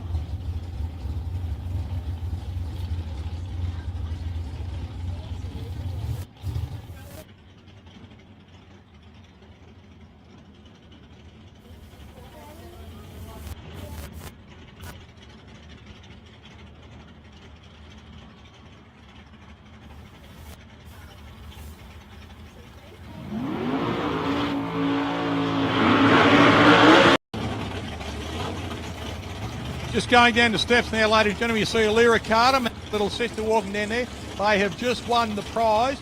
Daniel Carranza races for the awareness of autism. He races for the awareness of autism. Now, Daniel suffers from autism himself. It was a communication thing. He's gotten better and better over years. In fact, we had him out here on the microphone with us for a couple of hours. Peter Grandoni now out there in another beautiful looking Chevrolet Camaro. They're just rolling out today. Look at them. And Rob Camilleri. His daughters were out here before, Holly and Brooke. Now this is Daddy's turn now. He's got the Pontiac GTO. Reaction for Rob Camilleri in the... So the Pontiac lifted beautifully, a 006 reaction. Well done, Robbie. Here we go, Brett Matthew. 69 HT. This is a gorgeous looking car and it goes like buggery too. Look at that nice set of Convo Pros. You see it purge the system out there, running nitrous oxide through the car, just for a laugh.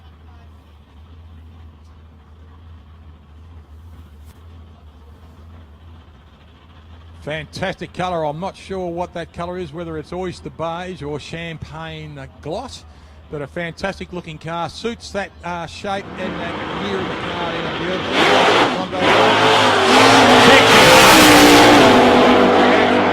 won't be happy with his launch, but still runs a 607 at 122 mile an hour. Here we're coming back along the return road, ladies and gentlemen. We've got Pete O'Connell in the Goblin. Great to see Pete out there in the 427, and just behind him we've got the twins running in the Wilson boys. They've got the 35 tow car and the 35 drag car, so it's nice to see. How are you, Pete O'Connell? Enjoy the run? Nice sunny day, grab a bit of sun, a few rays, got the glasses on, sunscreen. Good on you, mate.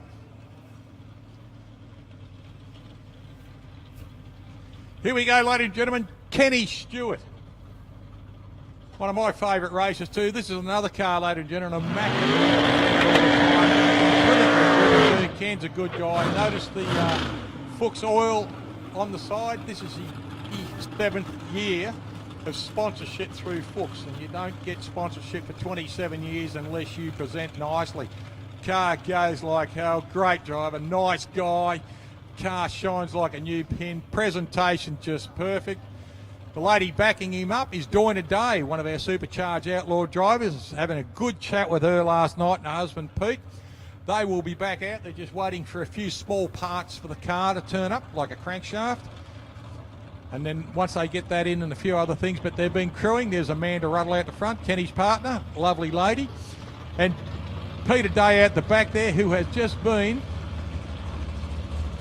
crewing on the car, making sure everything goes right, just helping Kenny. Just edging in now. This is modified for Kenny Stewart. Here we go. Look at that thing. Big wing out the back there.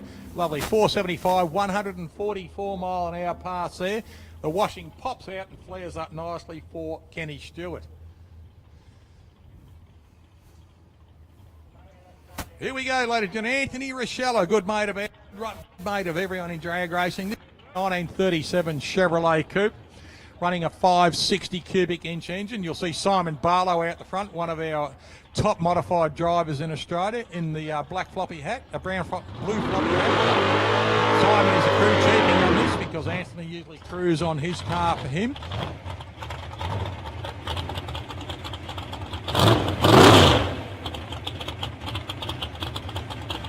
Now this car first pass on the track was last night.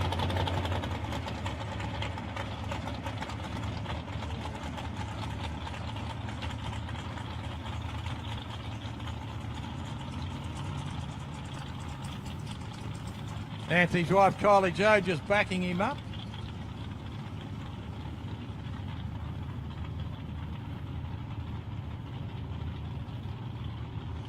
Simon Barlow just bringing him in, just guiding him in from the rear there. Kylie following Simon's directions to get him back into his lines, try and get him into his sticky lines. Now this car, first couple of passes last night.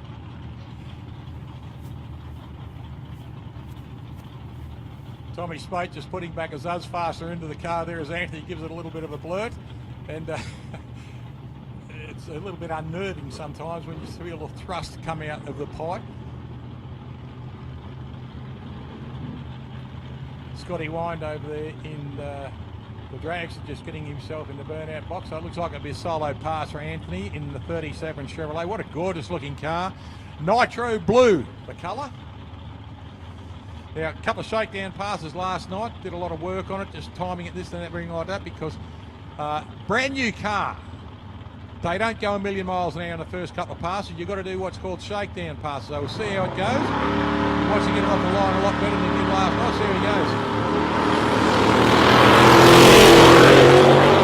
Starting to grow legs, so they'll get it sorted out. Now he still runs through on a 7.0 at 105 mile an hour. They'll be working hard on that launch. Now Shane Wind out there in lane 1. Here he is, Bradley Hicks, ladies and gentlemen, in the new toy with the new graphics, and look at this car, looks fantastic. Now this car is Bradley's, this is only his second competition meeting that he's running. He ran at the Twilight Nationals in this car.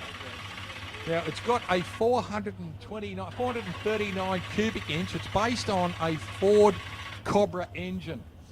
So it would be one of the widest V8s you ever see, because the Ford Cobra, the 429, it came out in the Mustangs. I put a jinx on him. Things stopped, unfortunate. Still go a story for you. The 429 Ford Cobra engine was 31 inches across the engine from outside head stud to outside head stud. This is the same width. Look at the size of those heads on the car. If you get a chance to roll through, this will be something silly that they'll get fixed up. Got his new piping system through the car.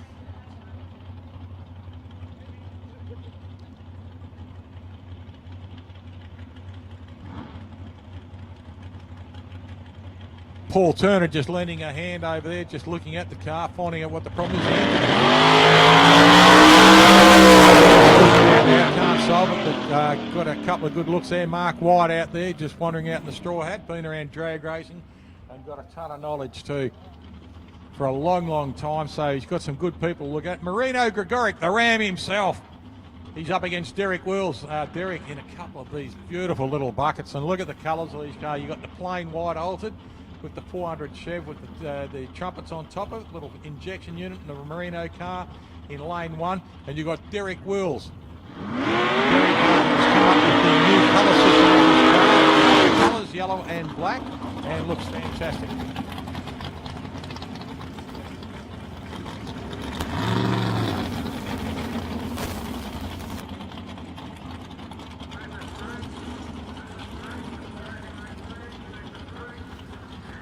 Adrian Delbroy coming back in. Good on you, Aid. Nice pass, mate. Might have to watch those cherries, pal. Good on you, mate.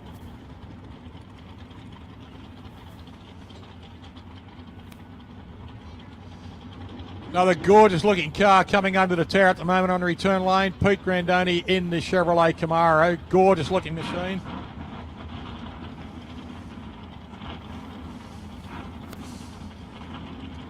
Here we go, Derek Wills in the Viper safety car. Look at that, doesn't that look gorgeous? The black and yellow. Those cars, a bit quick on the lights, red lights it out, but it is qualifying. Goes through on a 520 at 131 mile an hour. Derek Wills, a 499 into the fours at 138 miles an hour. Well done, Derek. Next pairing, we've got Lindsay Plant, one of our boys from the Swan Hill Drag Racing Club, out of Deniliquin in the ex-Alex Van Leeuwen car. And you will probably, I spoke to Alex earlier today, you will probably find around that car just lending a hand. And look at this tough little CBH dragster here, this little older to Matty Pont, and I love this car. I reckon if you walk past that car, look at it sideways and punch you in the face. It's tough, look at it, love that car. What a gorgeous looking machine. The colour system, the flashes on it, the retro lines on it, and that big nose hanging off the top of that looks fantastic, that car. Got a big block Chevrolet in it, and he's running up against Lindsay Plant. Look at the name on that car, Psychotherapy. I reckon that's perfect. Lindsay Plant running the 400 cubic inch Chevrolet. It's got a set of trumpets on top. Now have a look in front of the back wheels, ladies and gentlemen. He's got intendards on that. I'm going to have a chat with Lindsay and find out why he's got those there, whether it's for airflow or downforce or something like that, so he doesn't put a wing up on top. I'll talk to him and find out why he's got those there. Maybe just for downforce, who knows? We'll talk to him later and have a chat. Matty Ponton out in this beautiful little Alta. Love that. Look at that, shining beautifully in the beautiful Sunraysia sunlight.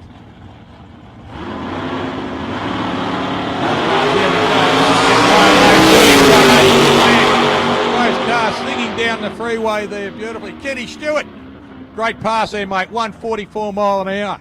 Matt Ponton goes through on a 495 and 140 and a 5.0 at 135 for Lindsay Plant. Oh, you're going to have a smile. Here we go. CJ Davies out here in the fed-up dragster, the little front-engine dragster. Fantastic-looking car. They came down from Sydney. Gorgeous family. Enjoying their jam donuts this morning, they were. And Stewie Johnson out there. This bloke's a good guy. I had a chat with Stu last night at the staging lanes. Shows how people can get relaxed. He was sitting there with his eyes closed, waiting for his turn. So he's wouldn't only be the first guy who's gone to sleep in the staging lanes. People just get so relaxed. Great to see the crowd starting to file in so early. Don't forget hats, sunscreen, something to eat, something to drink all day. Protect yourselves, look after yourselves, ladies and gentlemen. This sun will burn you. Couple of beautiful looking dragsters here. Look at this, the front engine drags and the rear. Here we go. Another nice pass there, 591 at 126 mile an hour for CJ and 135 mile an hour at a 50.29 for Stu Johnson. Alex Van Leeuwen. Have a look at the mufflers on this car. This is an American car, came out from the States naturally. Have a look at the pipes on the car in lane one. It has mufflers on it. Now the reason that is because in America they have curfews on drag racing, etc. like that, and they have some stupid bloody rulings, and they put mufflers on a big V8. Anyway, that's what the Americans do. We'll let them have it. We don't want to say things too loud. That stupid bloody idea might come to Australia. But there is nothing better than a straight-out V8 on a modified. There's nothing better than a straight-out V8, period. Alison Stewart out of Canberra, running in lane one. The Max Crane Equipment Hire, lane one. Alex Van Leeuwen, running out of Naracoorte in South Australia. Now you'll see the gentleman out the back of Alex's car just adjusting the caster bar at the back there, the wheelie bar. So what it does, so when the car accelerates, that bar can touch the ground, stop the car lifting too much, and keep the pedals down, keep the tyres on the ground.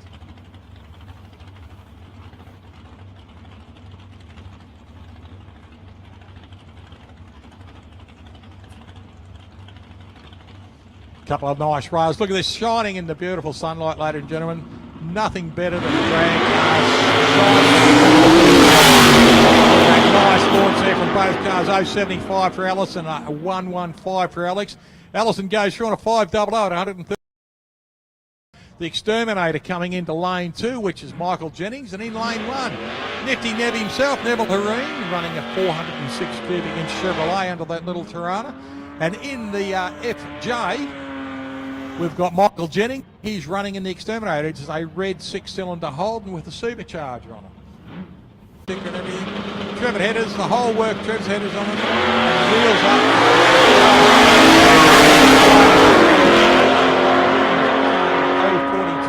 0.42. Nev rolls through on a 650 at 102 and a 7.0 at 95 for Michael in the yellow FJ. Claudia Tatchell out there in the red Beast in lane one. She's up against Chris Wilson. Now, Chris, by memory, I think he did about a 002 on a light earlier today. So Claudia did a 006 or 8. I'm not sure, can't remember.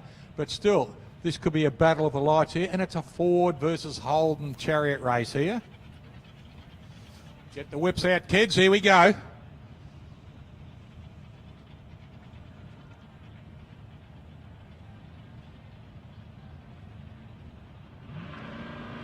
Chris Wilson, red lights, both cars red lights. By memory, I think that was very consistent what they ran earlier today. Cara Batoli out in lane one. She's in the yellow utility. And Deb O'Connell in lane two from the O'Connell family racing team in the triple car. Matty Ponton's little Alta just sitting there. And this lovely line of classic Holdens as well. Right, Aaron Rodgers getting ready to take off. Getting himself comfortable in that car now. 0.54 on the reaction there for Aaron Rodgers, and runs through at a 9.20 at 69 mile an hour and a 9.6 at 72 mile an hour for Pete Roden. Next pairing, Peter Karianis. He is out there in the yellow Monaro in lane one. John Vanuma in lane two in the white Chevrolet Camaro. Nice pass, Amy.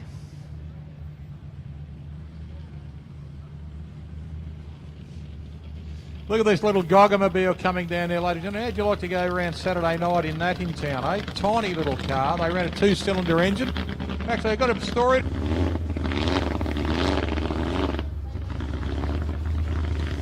Just while we're having a little bit of a light problem here.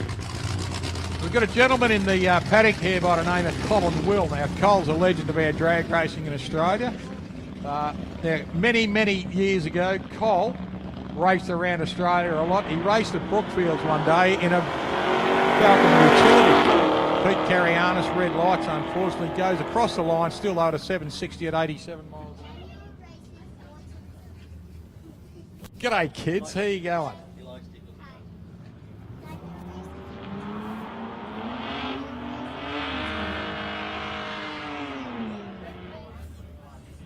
That prize has been won, and you won it, honey. You won it, didn't you, hey?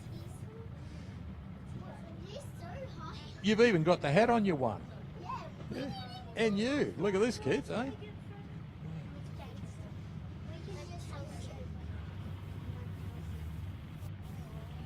thank you, do you? Go on, you say thank you.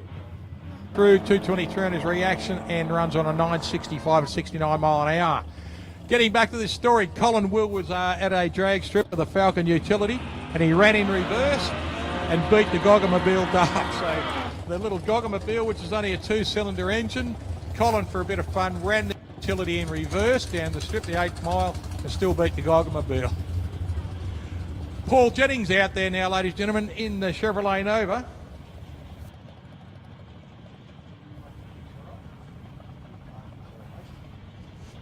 And he's running up against Brucey Payne. Bruce out here in the little Gemini in lane 2. He's running a 6-cylinder Holden in the front of that, and Paul's running a small block Chevrolet.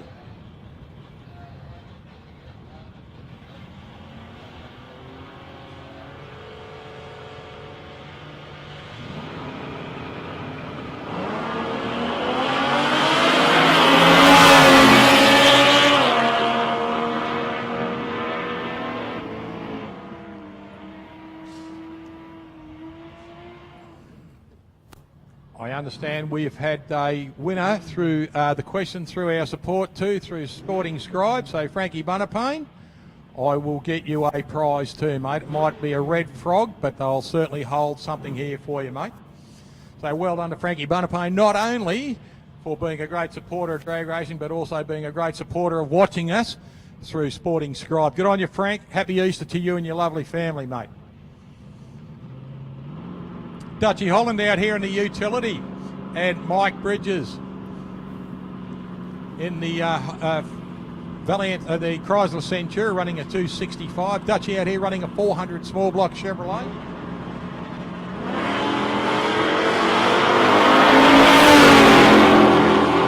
Both cars getting away. This will be a good pass of both, and very similar on their times. It was 7:14 for Dutch in the Ute at 96 and a 7:20 at 99 in it, but biggest show.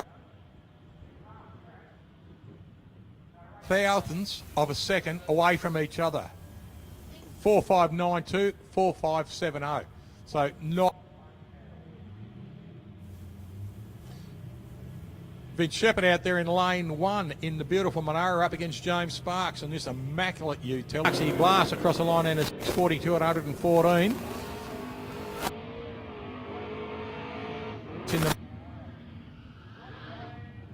Against Chris Whittaker in the utility. John out here in the Mildura. Now, John ran this car at our very first meeting. That John is still running around. He's out of the Riverland in South Australia and a constant visitor here to the Sunset Strip.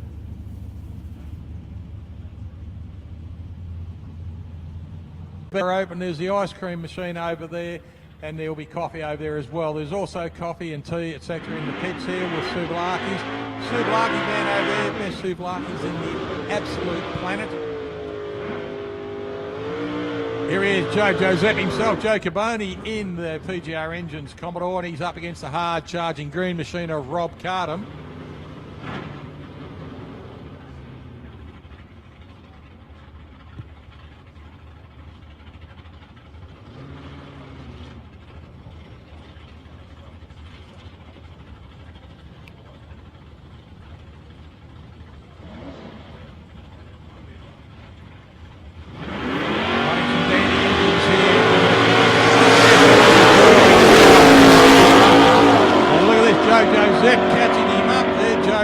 a 6:26 and 109 and 7.5. A slower run for Rob.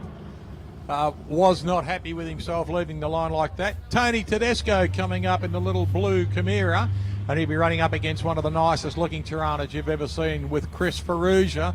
He'll come out in lane 2, the Fulton Hogan lane 2, in this red hatch. Gorgeous looking car up against this short wheelbase, hard charging little car, Tony Tedesco. G'day, Pete O'Connell. How are you, mate? Good, mate. Good on you, pal.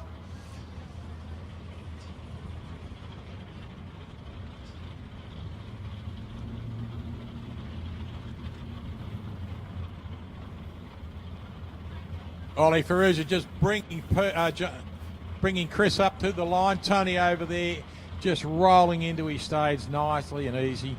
Just keeping themselves nice and calm. They're ready to have a lot of fun. A couple of gorgeous looking little Holdens out there.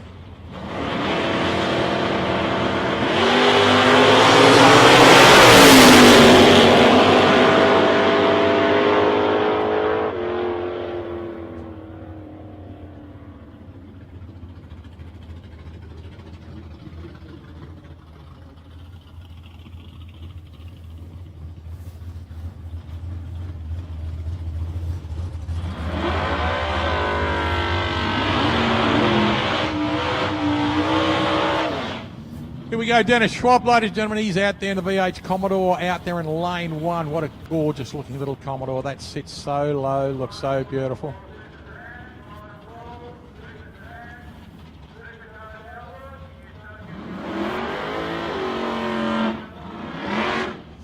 And Tony Lamanna, ladies and gentlemen, in the little Chevrolet Vega.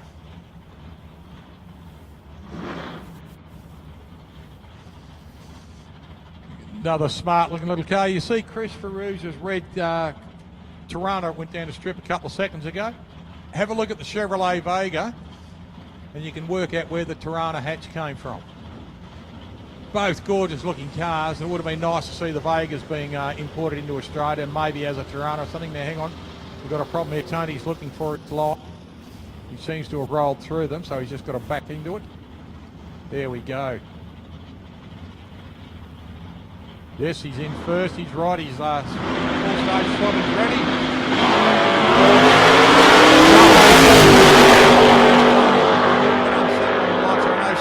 Still runs a 570 at 120 mile an hour and a 570 at 119 miles an hour for Dennis Schwab in lane 1. Mark Newman in the Premier out there in lane 1, and Jason Young in the Chevrolet Camaro in lane 2.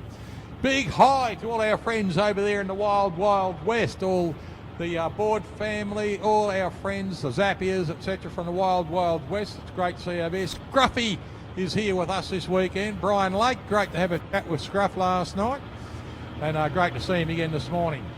So it's good to see Scruffy over here supporting all the juniors again, so fantastic. Mark Newman in lane 1. Jason Young in the Camaro in lane 2. Another gorgeous looking colour. Ooh. There we go, the Taboo Camaro. Any Chev fans in the crowd? Any Ford fans? We've got as many as each.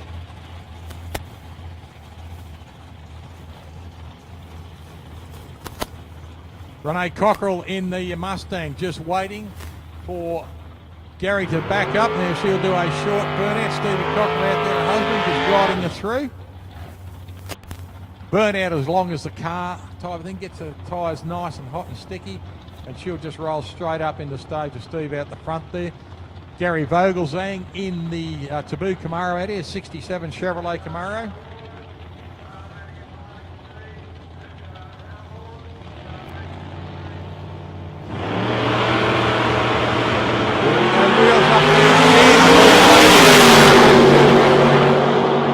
Cockrell growing legs, and she runs through on a 574 at 120 miles an hour and a 596 at 114 for the Chevrolet. Next pairing, Robin Phillips coming out in the little black LH Tirana running the 6.2 supercharged engine. She's up against Mick Piscaneri. Mick running the LC Tirana, little two-door, fantastic looking car. This thing's got a gorgeous sound on this car.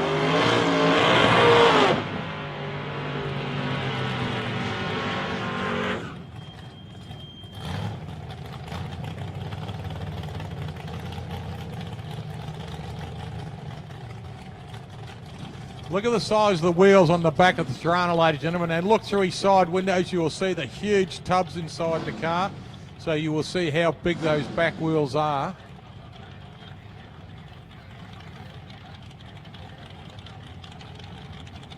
So Robbie Phillips running the 6.2 litre Chevrolet engine. It's got the supercharger on it. And Mick Piscaneri running an unblown carburettor big block Chevrolet.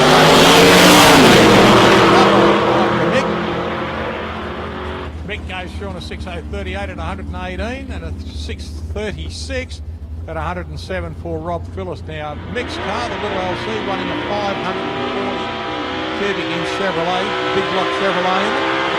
There we go, the die-hard Monaro of the local lad, Charlie Pitt.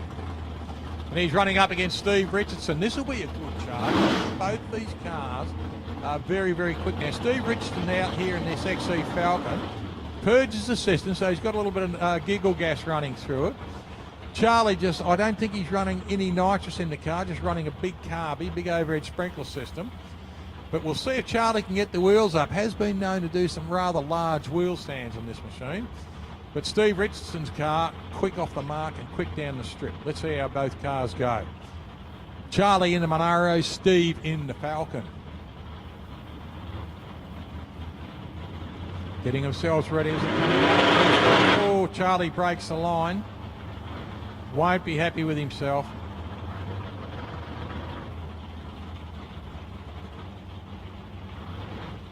Just bringing him back up, so both cars back out. Both cars will back forward in again. There we go. There we go. The benefit of the doubt by Craig Plummer, the starter. Give the boys a run. Well done, Craig.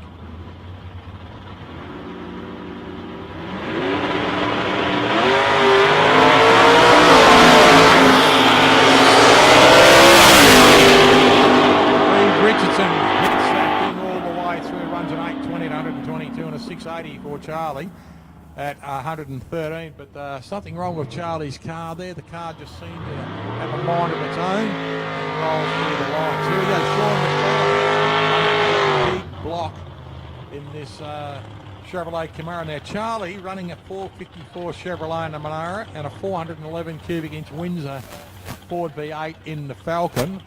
Unusual for a Ford V8 in a Ford car lately. Yeah, it is unusual.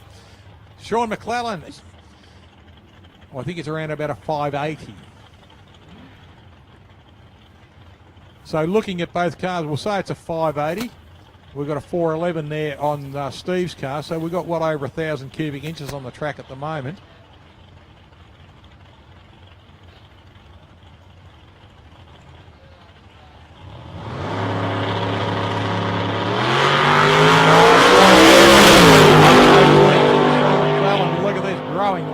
Shooting down the track, 552 at 124 for McClellan.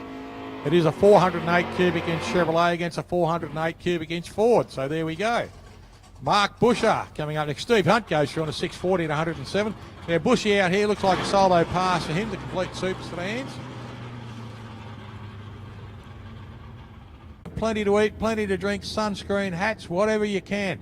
But keep yourself, because that sun today, beautiful. We're known as the Sunset Strip. But grab yourself something to eat and make sure you keep the fluids up yourself. And kids, look after mum and dad. Got the food vans in here. Donny Mamoni. How are you, Don? Long time no see, mate. Still as handsome as ever.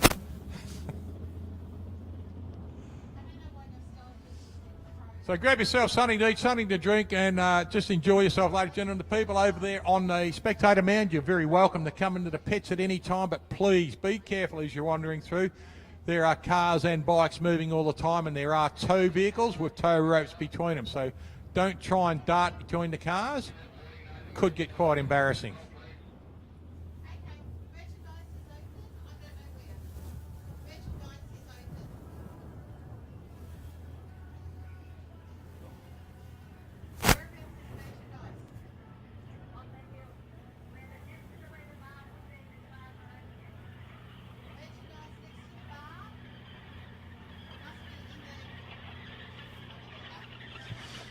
The Sunraysia Drag Racing Club has their merchandising open. It is at the bar straight up. It's this end of the Silver Shed over on the hill there. So if you need a hat, where you want to get a souvenir of some type from this meeting, ladies and gentlemen.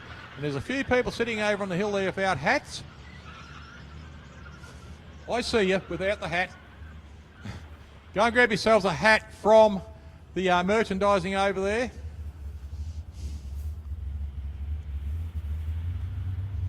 And grab yourself something to eat, something to drink at the same time. Also, ladies and gentlemen, the merchandising is open. And once again, I must reiterate, please, no drinking of alcohol in the pit at all. You'll be allowed to have a drink when the meeting has finished, but not during the meeting. And if you're having a drink over there on the hill, please, ladies and gentlemen, do not bring it at all into the pits.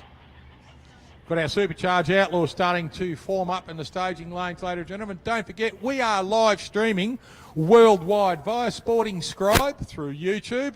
You go to YouTube, write in Sporting Scribe, you'll see Sporting Scribe come up, and you can tap on the top banner, and that will show you what we are doing right now. You can do that again tomorrow. It'll show you what we're doing right now. So because it is YouTube, you can watch it at any time. Those people leaving over there up the hill, where are we going? Have we said something wrong? Are you coming back? You coming back? You're not. What have we said? Enjoy your Easter.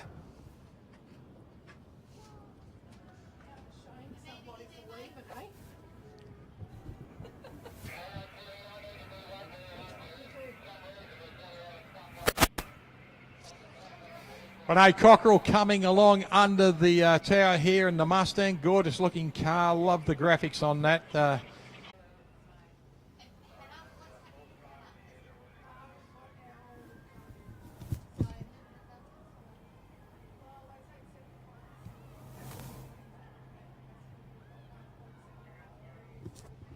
Just a quick promotion of, I know it's a long way off, but get this into your calendar. It's on the 23rd of October this year. It's the Radial versus the World at Calder Park.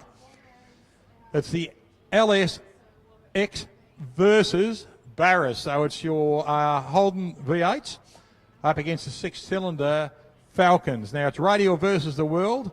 Something, put that in your calendar. So if you're in Melbourne in third week of October, please go out to Calder Park and support the great drag racing out there. Calder Park, the LS V8s against the six-cylinder Barras. Radial versus the World.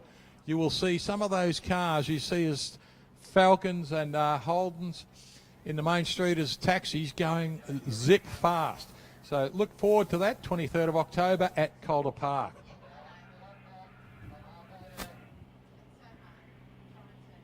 Also, just a couple of other things at Calder Park. In 3 weeks from now, the track is reopening and they will be running street meets there. So look on your Calder Park calendar, Calder Park website, Calder Park Facebook site.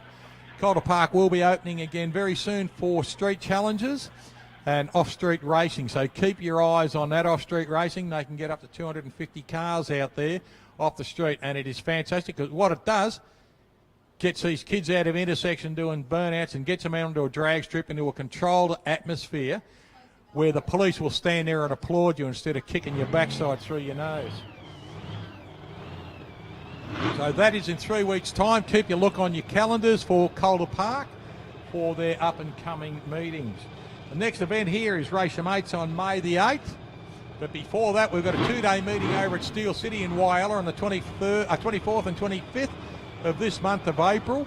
So look forward to that, going over there myself, and looking forward to getting back over there and seeing the great people at Steel City in that fantastic little track over there on Mulliquana Road in Wyalla. Been going over there for 16 years. Hollywood. Greg Anger's out there in the little red Monaro in lane 2, running a small block Chevrolet up against the big block 511 cubic inch TFX, big aluminium V8 with Lucas Woodburn in the Wilburn Racer. Dodge Avenger in lane 1.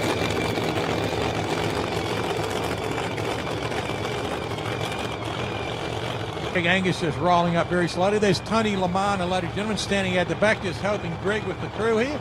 Tony, you'll remember, came out here a little bit earlier in that little Chevrolet Vega, little yellow Vega. So gets out of his car, rips the helmet off, walks over to Greg's pit and helps him out.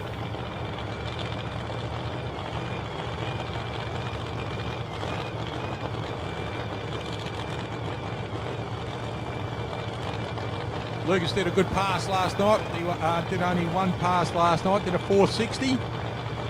Greg Angus did a PB on his last pass of the night. So all the way through, the washing comes out nicely.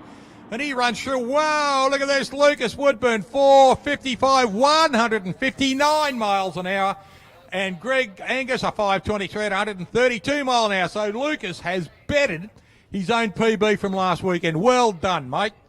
Good stuff there. 455, 155 mile an hour, 159 mile an hour. Nearly a 160 mile an hour pass. So that's what he's doing. I know what he's trying to do, the little bugger. He's creeping up on his dad, Bobby, because Bobby just did a lazy 162 down here on a double step. Now he's trying to pass him. This will be a bit of fun. Vince Monty coming up next in the HD. Timmy Stewart coming up in the Stang. Both cars just preparing to start now, but that was a good pass there from Lucas. And a good pass too from Greg Angus out there in the, just having a look here, his best pass has been a 5.190 at 133, and he's just done a 5.23 at 122, so that's consistent. That's within a couple of 100 thousandths of a second. Can't ask any better than that.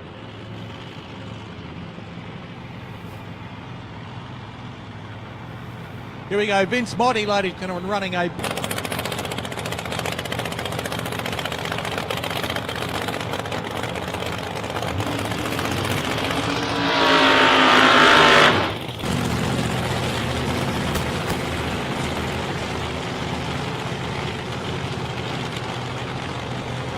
Tim's been around drag racing for a lot of years. Orange cap beside the car, and they raced in Adelaide 30, 40 years ago and still racing now. So it's great to see Tim just graduating through the ranks. Around a beautiful little front engine rail for a while called the Throwback Racer. And I think he might be putting a puffer on board of that, but they've been concentrating on this car over the last couple of years. Had a few problems here there, as you do with new cars. And for tonight, once this cool air comes into it, Andrew Braithwaite just giving the butterflies a drink out the front there as Susie brings him up.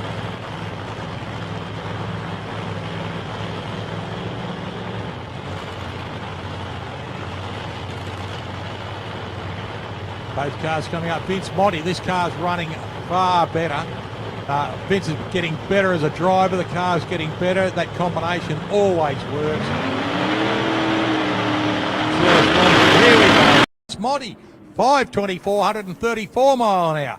So that could go to a PB for Vince Monty. Leeton area is a winemaker and a good guy too. Got this 1935 Chevrolet with a giant block engine in it. Our biggest pass today has been the 190 mile an hour plus pass of Wayne Talbot at 190. Soto didn't have a happy run. He's got a blown gearbox in this car. So you'll see he'll do a burnout, and then his crew will have to act as his reverse gear and push him back. Okay, Leo Parasotto in the 35 Chevrolet. Now it looks like the wick's gone out again. This has happened to Mike a couple of times. As you'll see, the car will roll right down to the end there. Unfortunately, he's going to try and just get it out of the way. And Mike's car to be towed off the course. Here we go, Lukey Davis coming out from the recovery up the top there.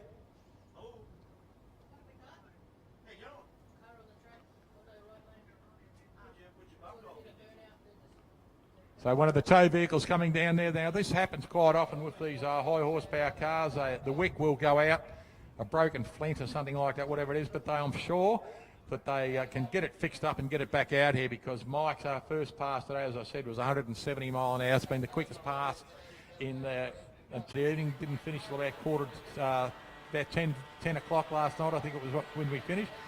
We had a couple of hours in the street wandering around talking to everyone, not only just the drag cars. We spoke to a couple of people in the classic cars there, Buick Century, gorgeous looking car, the old Studebaker GT.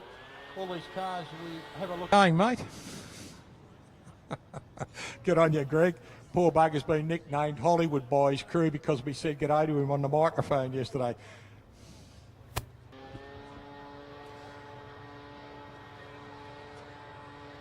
Here comes the Wilburn car coming back, and young Lucas, another PB, mate. 159 miles an hour.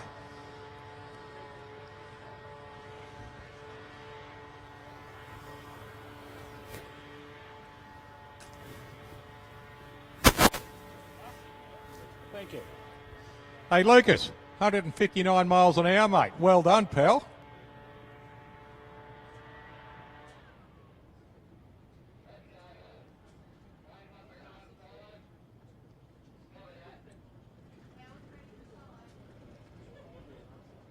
Good luck, boys. Keep it up. The boys from Swan Hill, ladies and gentlemen, Wilburn Racing going under the tower at the moment. With Mike Evans out of the way for us. Well done to Luke Davis and the top end crew, and our starter down here, Craig Plummer, Paulie Hornsby, Jason Gregory, and all the other crew on the start line there.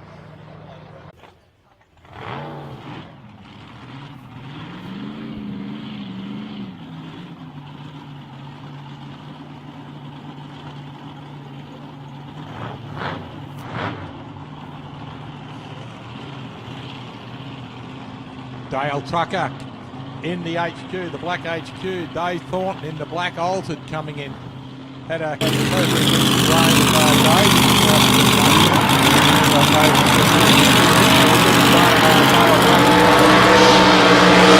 shining like a new pin. He puts a lot of smoke out the back. That gets the tyres nice.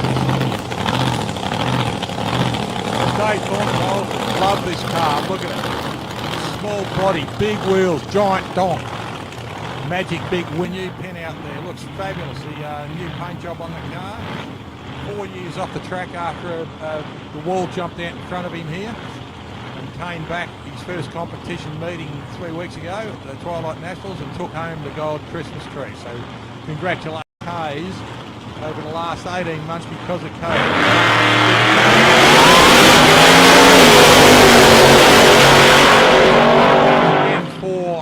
Dave Thornton, and wisely just backs it out. So still, Dale Tucker goes through on a 5.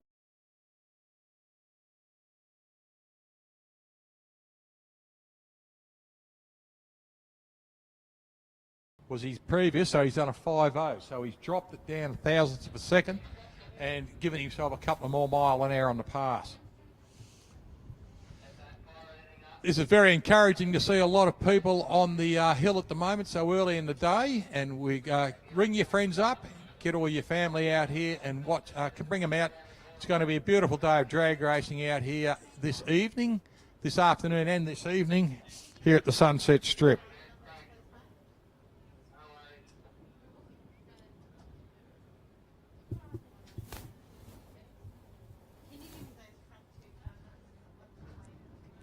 Plenty to eat and drink up on the hill there, plenty to eat and drink in the pits too, so please keep being in the sun, but please look after yourself. The old slip, slop, slap, that usually happens about 1 o'clock in the morning, but we need you to put the sunscreen on now.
We just got a car down on the track there, ladies and gentlemen. If you look up at the top of the track, you will see Dave Thornton's car just still out on the track. They're towing it away.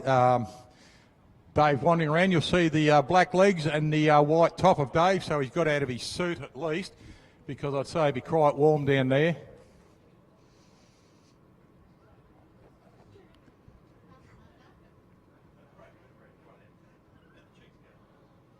Just getting the car towed away in a couple of seconds, and then we'll be continuing with our racing.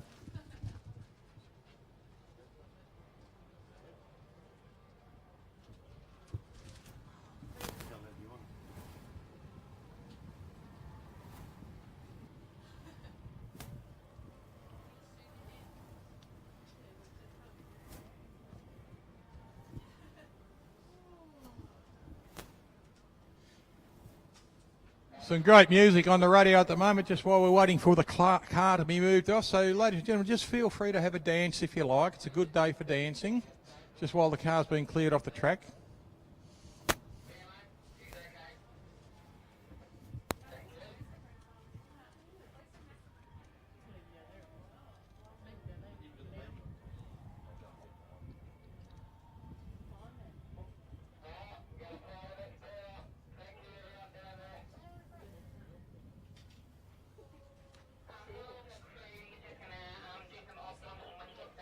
There's a big one in there somewhere.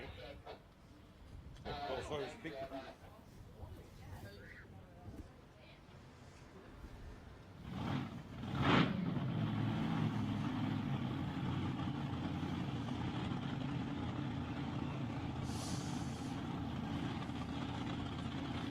Okay, I hear noise down in the staging lanes. Leo Parasotto's car just passing under the tower here. He'll be happy. He's got some decent data on the car now.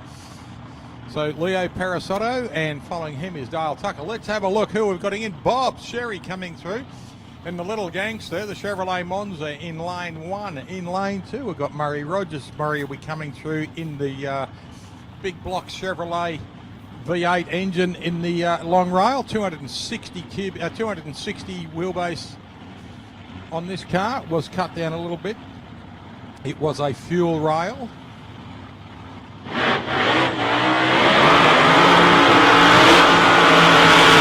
And look at that nice big berm, proper big wing on the back of that car too. So 300 inches is a top fuel car. Murray bought the car. It was a fuel rail. He cut it back down to sort it out to his own liking. Built the car to his own standard, and it's about 260 inches between wheels now. So still a long rail.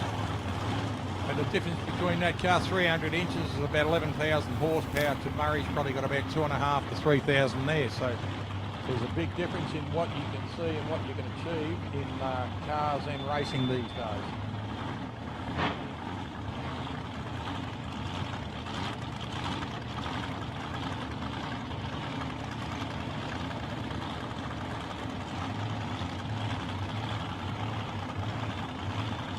Just watching these cars come up. Bob Sherry out there in lane 1. Lane 2 is Murray Rogers.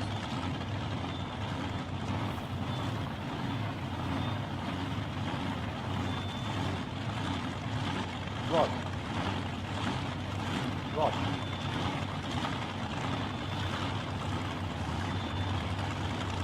Little gangster, Bob Sherry.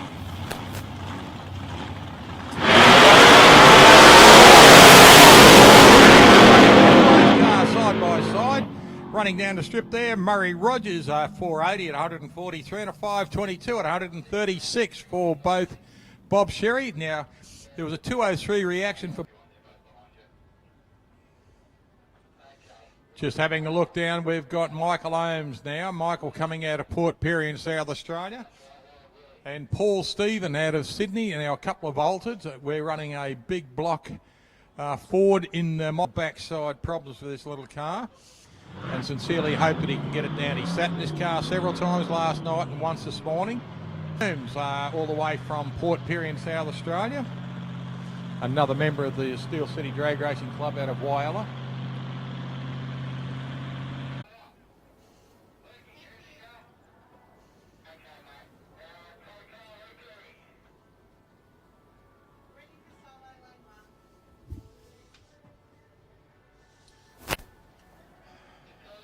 Unfortunate too for Paul Stephen. They're still having problems with the car. What a shame.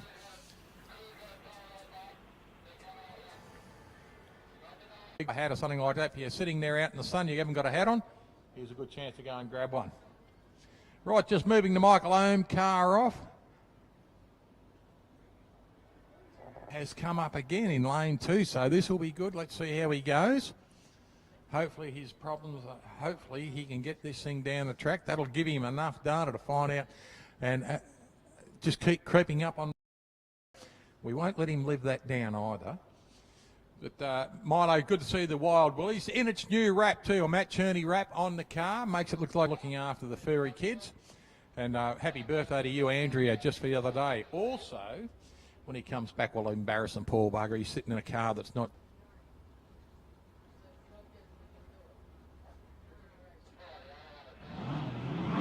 The big thumb out for everyone. Well done, Bobby. He runs a 469 cubic inch Chevrolet engine. It's got a little puffer on top of it.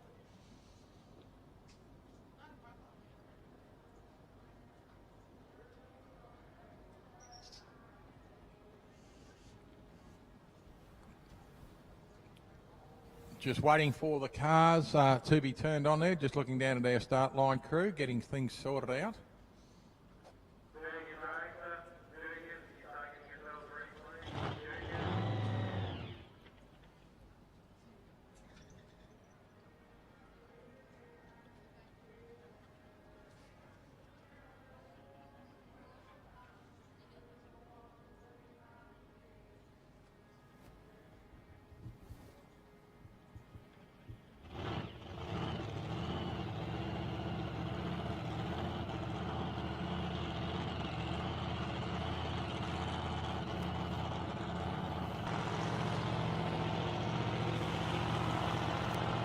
Our track temperature has gone up too in the last half an hour. It's up to 45.5 degrees at the moment.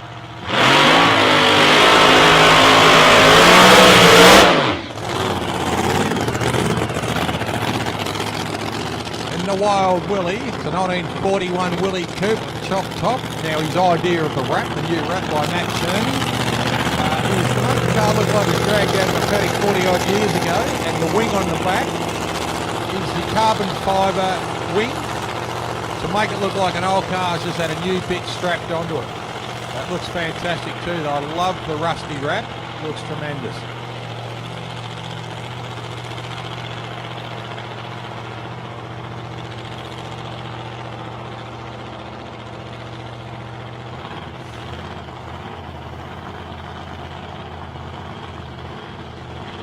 Just giving him a little bit of a drink through the butterflies.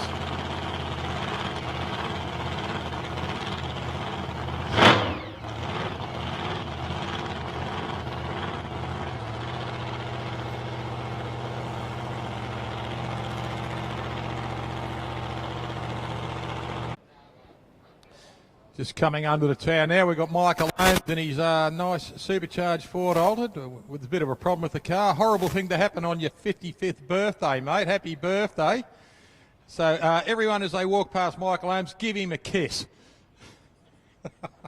Good on you, mate. Happy birthday, pal.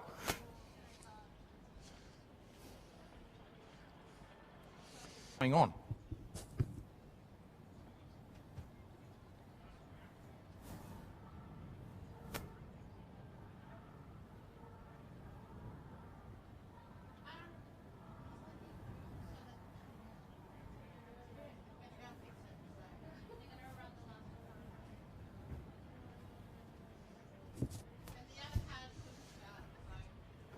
What's that? So let's let it evaporate. Let's clean it up. And, let's not run down the track there with hot extractors hanging out the side of an engine there with a little bit of fuel, because otherwise we could be Wayne Talbot out there in the vegetable grower's car. Fantastic looking car too. Now 194 mile an hour pass earlier today. Keno came out, did a broken rocker at Whaler a couple of weeks ago. Didn't even get a chance to put it onto the track, which is a bit of a shame. But once he gets this thing stirred up, we call him Mr. Excitement, the wild man, whatever you like. He is great to watch, Keno. There's no backing off. He will steer that car all the way down the course. Just feeding the butterflies now. Moves forward, coming into stage, into the burnout box.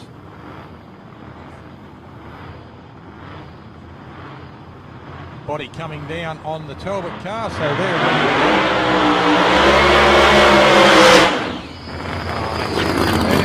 A smile on his face now like a split watermelon.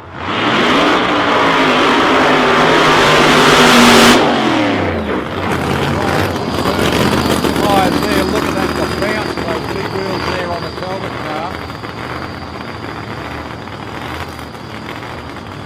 Now Wayne backing up, Keno backing up. Still got the FC dashboard in that car. Trying to keep the car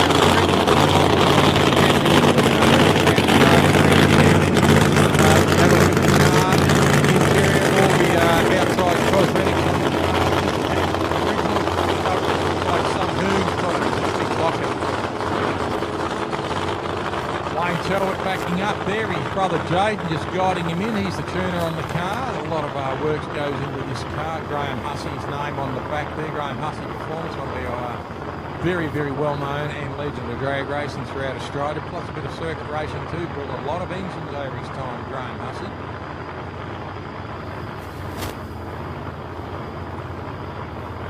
Keno just edging forward here.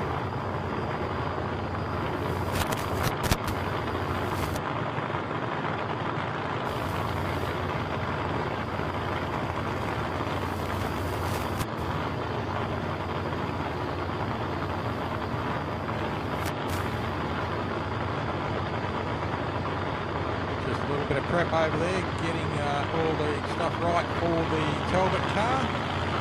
Car off, so there must be a problem. Al Crampton's going to have a look at the car, apparently, so Wayne Talbot will do this by himself.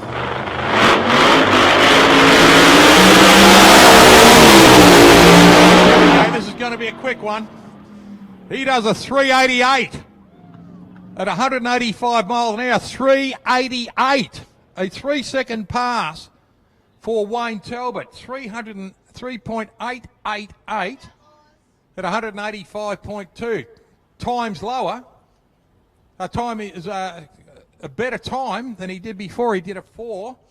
Now he's done a 388. Looking back at the wall here, John Zappia, 4.02, 190 mile an hour. Once again, we get a Supercharged Outlaw going faster than John Zappia's car did on the first Slam Fest here. So well done, Wayne, and well done to the Talbot Vegetable Growers crew. Another great pass there from Wayne Talbot. Going into our juniors now. Nathaniel Cookle coming up against Zach Harvey. Now Zach will come into lane 2 in the Superstar, and Nathaniel will go at it there into lane 1.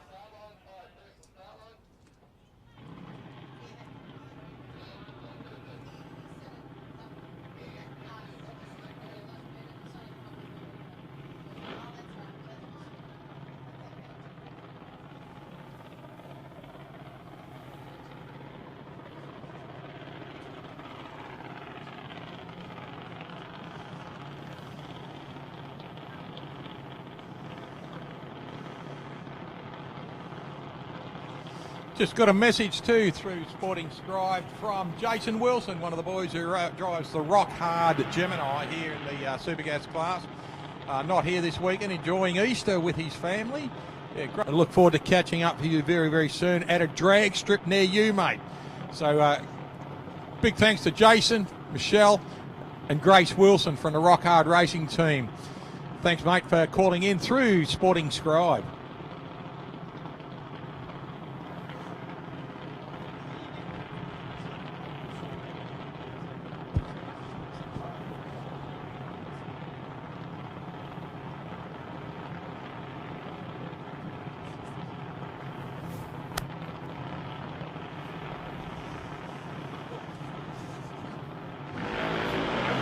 Nathaniel Cook will get away there on a 1-9. Zach Harvey in the Superstar. Zach goes across the line there on an 8.27 at 80 miles an hour and an 8.90 at 73 miles an hour there for Nathaniel. So great pass, both kids. How's that? Game 2. This will be a fight between the kids in the kitchen. Hey, that'd be a good name for a group, wouldn't it? Kids in the kitchen. I reckon if you went back further, you'd find a choice again. Mason Cook will get to 1-0.74. 2-2-3 for Cooper Plummer. Good pass, Coop. 9-1-2 at 70 miles an hour and a 12-9 at 49 for Mason Cookle. Difference in speed there is their licence, a C to B class licence. Chelsea Summit coming up next with Brooke Camilleri.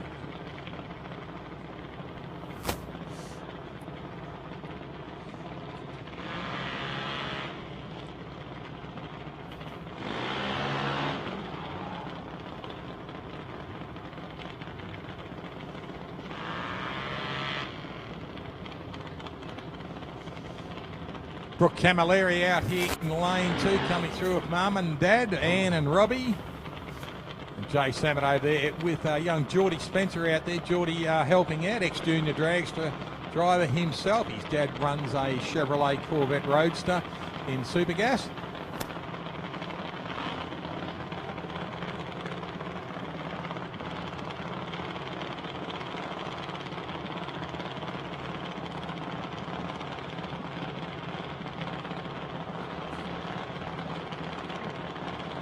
Shells comes up, she's a good little drag racer, so's Brookie. Look at this 084 for Well done, Wayne. 388. Congratulations. Great pass. Brooke Camilleri, 795, 82 miles an hour. 890 at 72 miles an hour for Chelsea Summit. Lyricatum coming up next. She'll be in the little yellow hot rod in lane 1. And Cannon Hayes coming up into the Fulton Hogan lane in lane 2. Sarah Will, you know how your dad's a Ford man through and through. Did you know that your name, until your mum put the foot down, you could have been known as Windsor Cleveland Will? But mum put the foot down, and that's why you're called Sarah. Otherwise, you might have been known as Borg Warner too. We don't know yet. The Lyricatum out there in lane 1. Beautiful little yellow car. Look at the graphics on this. Looks fabulous. And this straight base car, purple car of Dad Rob out the front there. Rob drives the green XC Falcon. You'll see him out here a little bit later in Super Sedan or Top Sporty.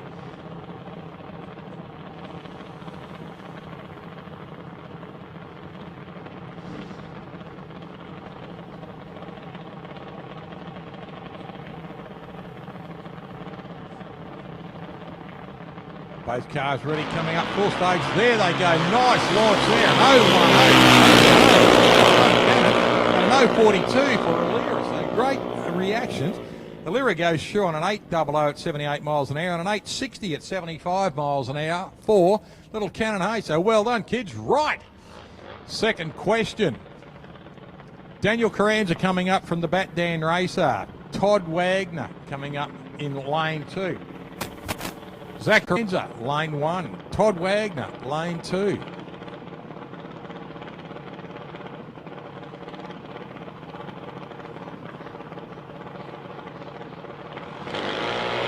Oh, Todd red light for no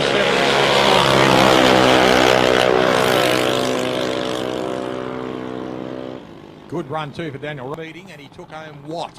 It's his first one. He took home what? So if you like drag racing, you know what they ran at the Nationals. He took home what? He won the event, so he took home what? Holly Camilleri coming up next. Now I'm sure we'll get a few things Facebook on through the messenger on that. So it's settling nicely. We've got the two-wheeled missiles coming out now. Anthony Wilson and Marius Detroit.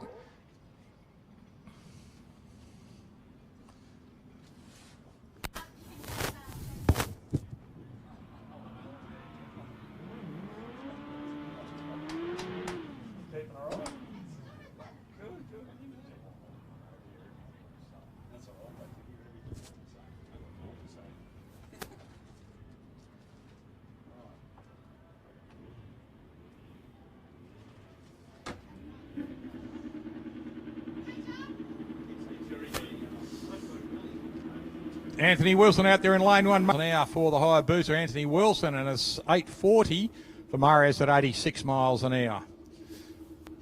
Looking over here on the 750 Suzuki.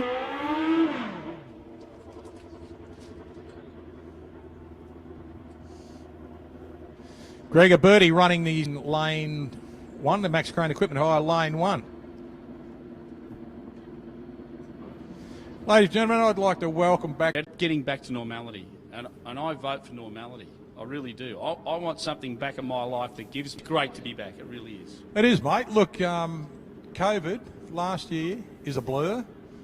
It was a wasted year of all our lives. Yeah. And now we're back. Like we've got Brian Finn and Nate Mackay down here. Finney, the current runner-up in the Australian Championship, and Nate Mackay. The boys back on the bike. Is the word for FOR. He might have just missed a cog there. I'm not sure, but he's still going under his own power there. But Rich Farquhar goes through on a 650 at 107 and an 823 at 73. They're running at the moment, John. There it is. Look at it. Love it. Pete Cook's little. It had anything in it under there at the moment. It's moving, it's making noise, and I'm watching it, and I'm happy. Exactly, mate. Yeah, that's great. Because I will have to use the forward again. Yeah, you will. Billy Crozier out there in the country style altered now. Was the country style dragster, their Poon Kerry projectile. And Peter Cook in the little Anglia running a 383 Chevrolet engine. Always like to mention that in the little forward with Chevrolet. Just mentioning how I love the way he drives it. He goes and does a nice wheel stand for it. It takes me all my time, Alan, to actually think of Bill Crozier in that. At 111 miles an hour. Yeah, I worked it out with the FOR stuff. At a 632 for. They're looking like they've just got to get a couple of things right. So have a quick.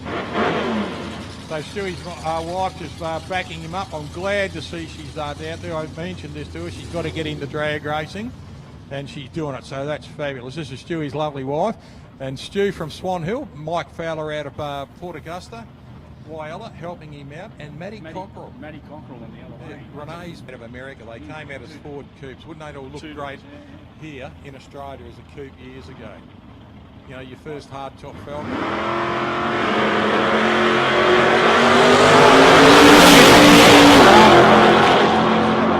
But he gets through there and runs a 6.140 at 110 and a 6.250 at 110 for Matty Cockerell. And you know, the funny thing, Alan, we talk about that car of Matty Cockerell's. There were a number of guys in the late 70s and 80s Falcon was in the 2 doors.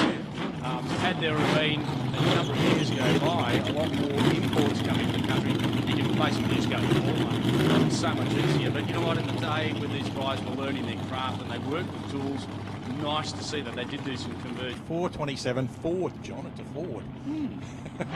Oh, you get so excited about that. I know you like Fords, mate. Like I said, You like anything that moves, don't you? I am so happy that it moves. I don't care whether it's got wheels or it hasn't. As long as it's got a fuel line of some description, I am over the moon. Mate, weather perfect, crowd building up beautifully. Look at this, mate. We had probably 50 on the hill at the start of the meeting. And look at all the caterers. Yes. I reckon that's awesome. You know, the local club down here doing their bit. Some coffee guys, some souvlakis. Man, I'm looking forward to catching up with those guys. Pete and the team. It's great.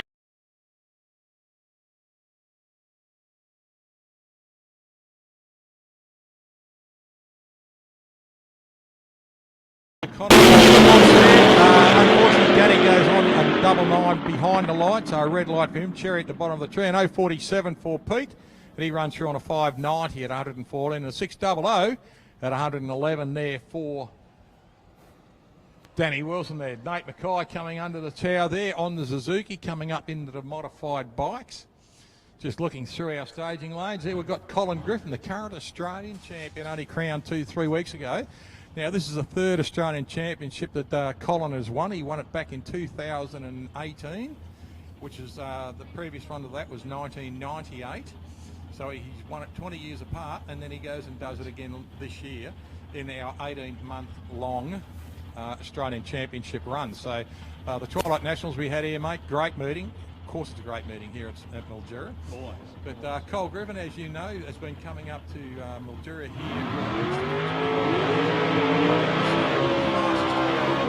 Salika in the world. Oh, look at this. I've just lost my breath again. There's that Camaro of Lance Larkins, mate. Isn't that gorgeous? Look at it.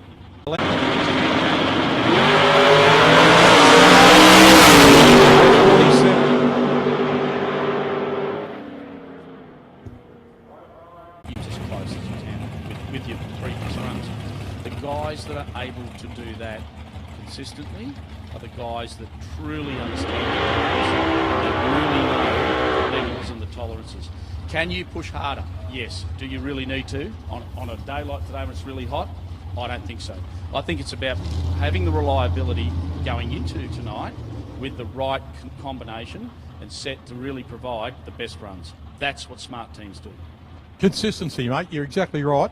Now, that Mulberry Midnight car, Lance Larkin, the Camaro, he has been so consistent with that thing over the last couple of meetings. As I said, he's been running 121s to 123 miles an hour.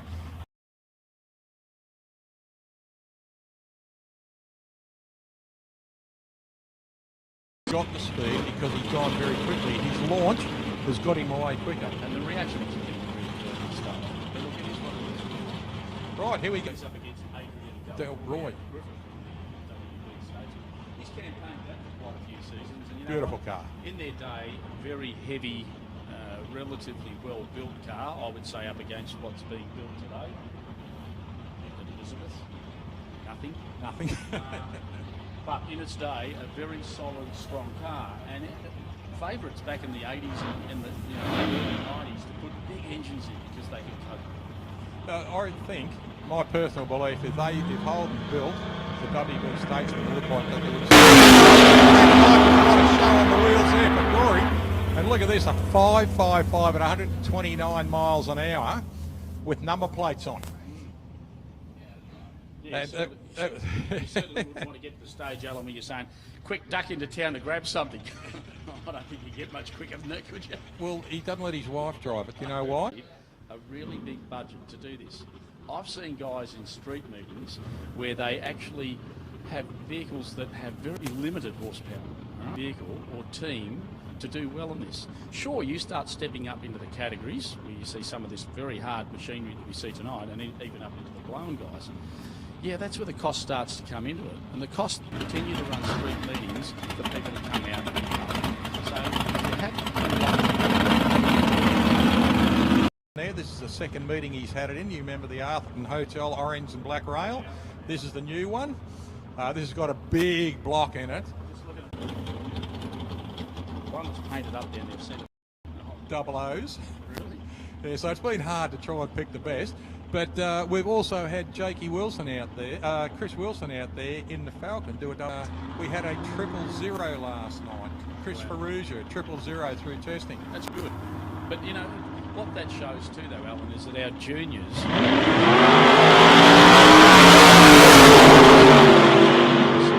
and that's why we see such good competitors now. Junior dragster racing is feeding senior divisions with some real quality drivers and talent. And I'm talking males and females. Exactly. All the way through. They are awesome. Yes, exactly. One lady I can think of comes to mind straight away, Kelly Betts. Yeah, yep, exact. And she... Australian champion junior, drove top fuel for Lamartina. She is the epitome of what that is all about.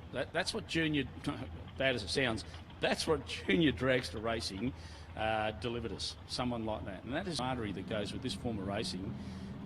You've got to look a long way to find something better than this. And they all help one another out. And even when they go into the senior ranks, you see it sharing across all different things, whether it's information, parts, you name it. They're all strategies. What I love about drag racing too is with the kids and everything, they run around.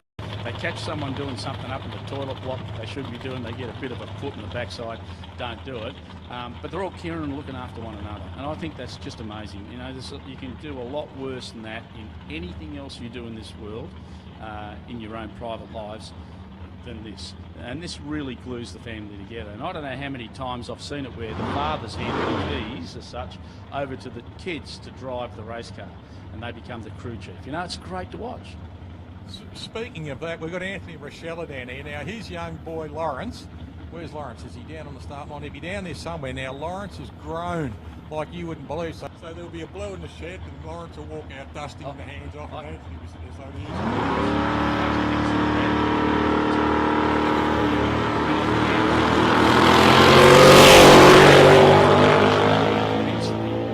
it's the proudest punch to be able to say, you know, my kid.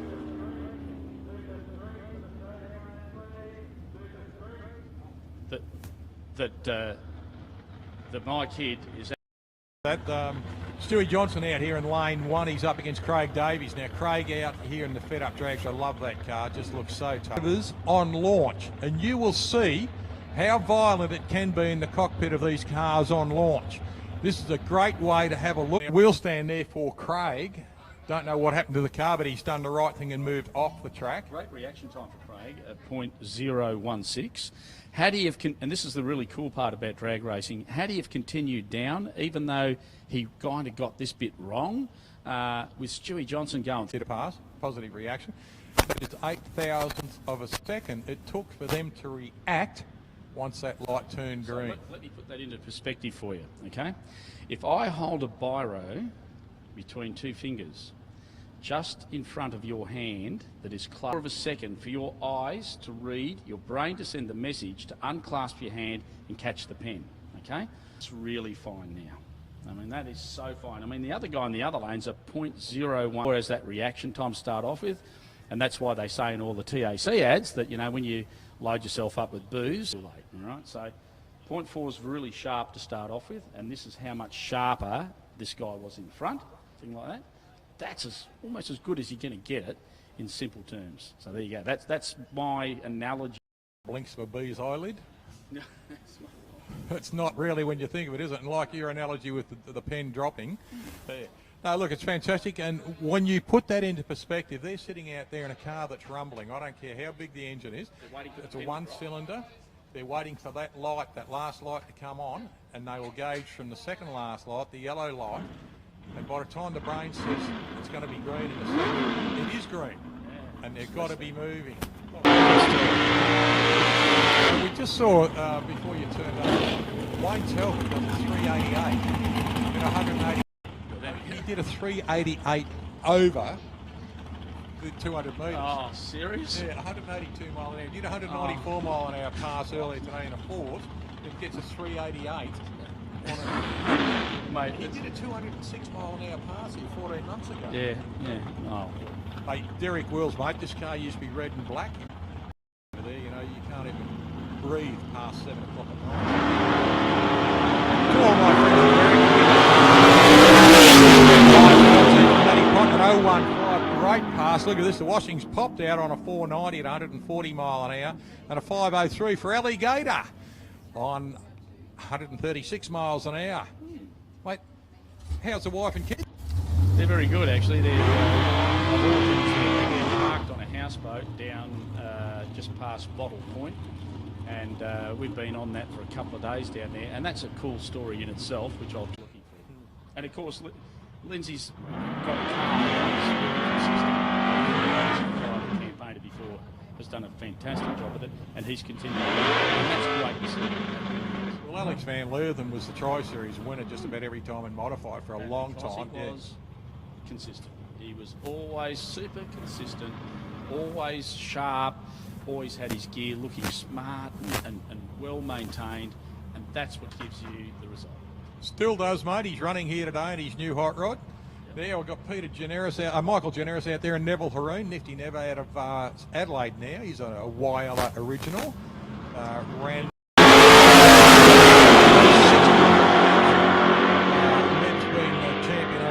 For a lot of years, runs a 650 at 103 mile an hour and a 688 for Mike Generis at 98 miles an hour. Now, Mike Generis, that VK, mate, drove it around the world, drove it to the meeting, raced it then to the meetings, and took out the championship. Crikey, that's really nice. Original. Claudia Tatchell down here running.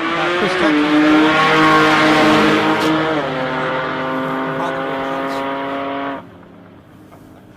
Oh, Claudia, we're going to pay her out. She was giving Brock a hard time, Brock's her partner, saying, yeah, I'm the better driver. So I'm just going to remind her, she red lighted. She was having a good... 4004. That's like, it's very little. I could just see Brock now going, yes.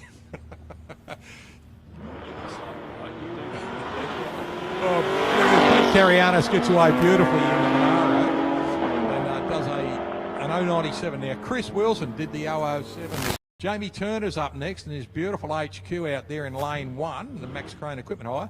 And Nick Carianis out there in another HG. Fantastic looking little Holden out there with the white roof on it. And how many cars? Exactly. He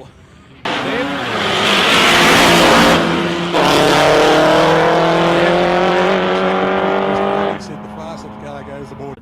In simple terms, and he's still running in a very simple class, so he's getting enjoyment. He's up against Paul.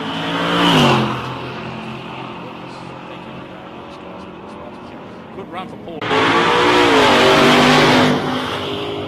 Can be Larry, but he's a really nice guy, and he's one of these guys that always puts his hand up to help out some of the clubs. He's helped the motorbike club out so much over the. What did he do here? 97 mile an hour past the 7.